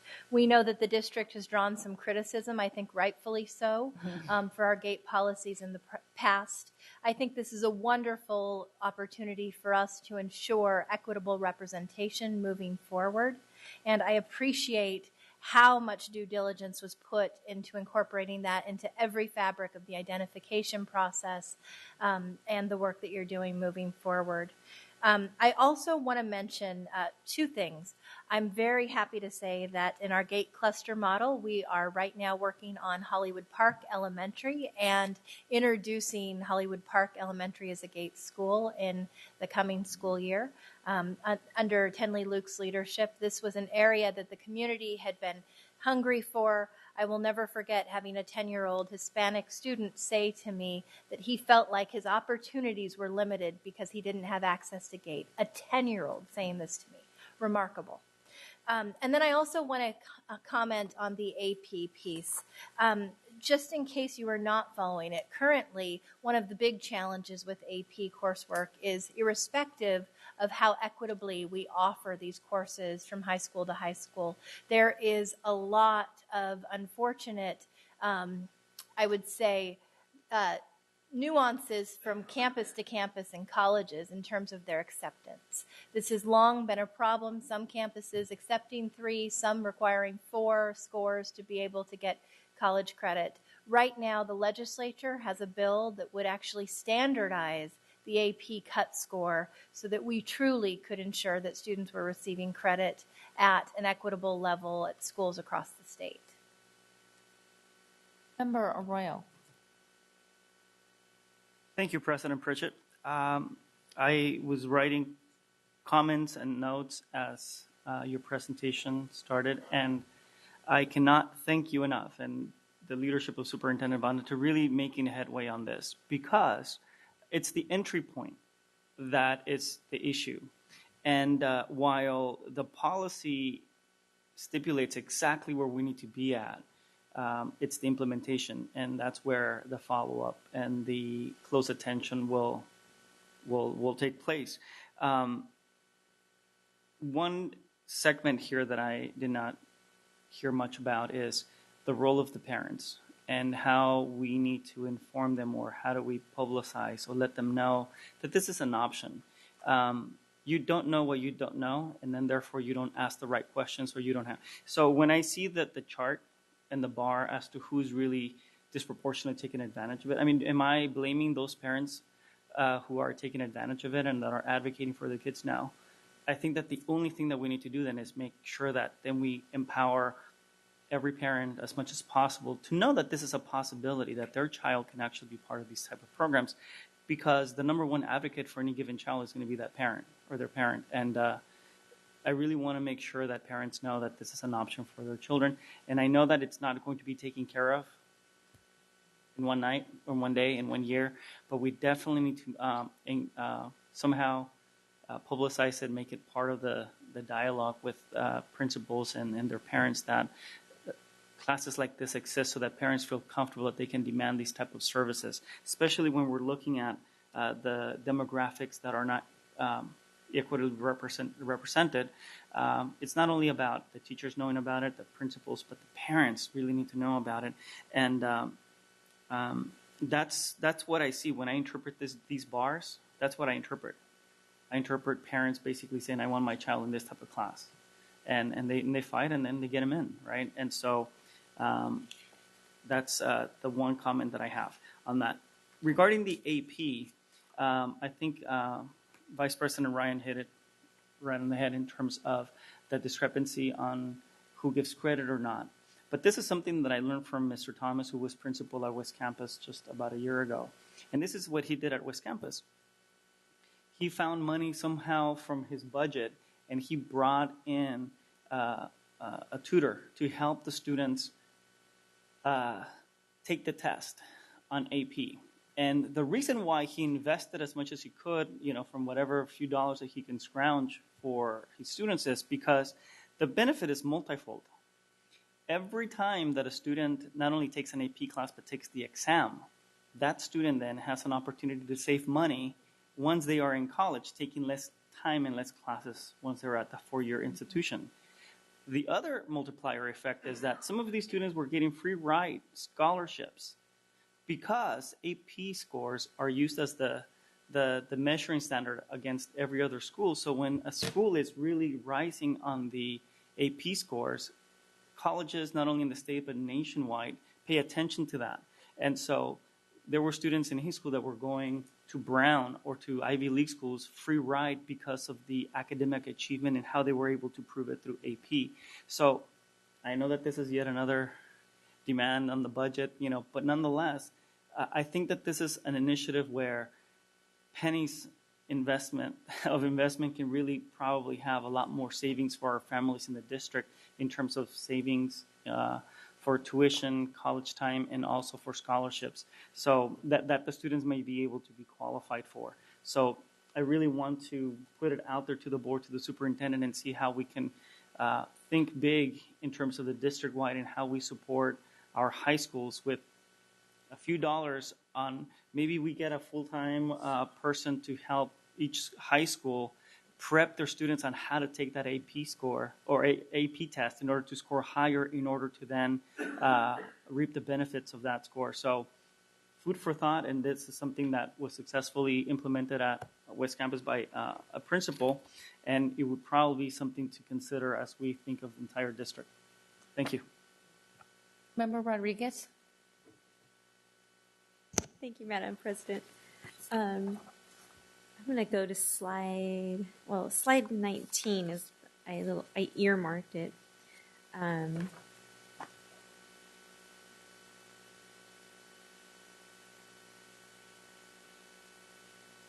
Is the third bullet. Students identified for gate services supported at their neighborhood school. I have only one gate school in Area 5. It's very unfortunate, for K through 6. And my students in that area that are gate identified are unfortunately have to go to a different school. Pony Express is one of them that they go to, that I've heard. Camellia Basic is another. So I'm really pleased with this new policy. I don't know exactly what to make of it, since your presentation covered a lot more than what your policy did. And so maybe I can wrap my head around this new way of gate and identification if you presented it with the AR. So that I can understand, here's the policy and here's our implementation. So that way I can gain a fuller understanding of it and how it will benefit a community like the one that I serve. that hardly has schools that are gate identified, and I look forward to that because it is about equity. I'm really pleased that you brought that up. I'm really pleased that it was brought up in the presentation and by the superintendent, and I'm thankful that we have a policy committee that reviewed this and pushed for that as well. So, those are my comments. It is important to me. I'm a former GATE student myself, and so it's always been something that I've talked with parents in my community that I serve about, and it's been an inconvenience for them. So this could change the face of a lot of futures for children, especially those that are coming from low-income areas. What I found interesting was the graphic in the back with the number of students that were taking the AP exam. I can't remember what page it was, not enrolled. Or the AP results performance by subgroup. I found that very interesting because that kind of put everybody on an equal field from what I see. And when I look at SCUSD across the board. And when we look at the enrollment by subgroup, it's it's inequitable. Not all subgroups are represented at a very high level. So I think we do have to do a lot better of a job identifying people from the Hispanic and the African American, Pacific Islander groups and English language groups. We have to do a lot better at that because when you look at it, performance by subgroup, everybody's on pretty much an equal par. So it tells you something that we're not identifying those children who are rightfully belong into these AP classes. And goes back to make me think about a CSBA policy that's going around right now and about math misplacement. And we have a lot of that, including in our district. So, I hope that these kinds of things, pushing these types of revisions to policy forward, will help us to get better on that. Thank you. Great. Thank you so much for your presentation tonight. This is a first reading, so we'll see you back. Okay, thank you. Thank you. 10.5, approved resolution number 2878, notice of layoff classified employees. Karen? No. Dating Sorry. for the long haul. You all look very tired, too. Good evening, Board. President Pritchett, Superintendent Bonda, and members of the Board. This may look familiar. We were here 2 weeks ago with classified layoffs. We have an additional position that was identified after the last one. So we're here before you to ask for your approval on this additional position. As you know, this is something we take very seriously, of course, and in this particular case, in all cases, the budget department meets with the school sites and HR, really goes into trying to make very strategic decisions with the funds that they have. In this particular case, while the employee will be receiving a layoff notice, they will have a position for next year. Again, we're forced to make these decisions. Difficult situation, but nevertheless, one we have to make. So we're asking for your approval for this one position in AR&E to be laid off for next school year. Do you have public comment? We do have one comment. I'm not sure if the commenter is still in the audience. Elizabeth Uribe. Look like it. Do you have any board comment? Member Wu? Move conference to action. Thank you. Thank you. All in favor say aye. Aye. Opposed? Abstentions? We are now in action. Is there any board comments? Member Wu? Move resolution number 2878. Second. Can I get a second? Thank you. All in favor say aye. Aye. Opposed? Abstentions? Thank you so much. Nice evening. Thank you. Yes. 11.0, business and financial information and reports. We have received them. Item 12.0, future board meetings and dates, April 21st, 2016 here, and May 5th on Cinco de Mayo. Oh, we need to have a little party here. And here. Item 13.0, Vice President Ryan. Thank you. I asked President Pritchett if it would be appropriate for me tonight to adjourn in memory of a dear friend and community advocate who passed away last night. Many of you might know Terry Johnson. He was incredibly active and engaged in building healthy communities, was an incredible leader in the Oak Park community for the last 20 plus years, and a dear friend. He cared about youth. He cared about communities and was able to speak across socioeconomic status, across color lines, and led with his heart on a daily basis. I am terribly sad by his passing, and I think there's an entire community in mourning right now. I'd like to adjourn in the memory of a remarkable human being, Terry Johnson. Thank you. Thank you. All in favor say aye. Aye. Opposed? Abstentions? We are adjourned. Thank you.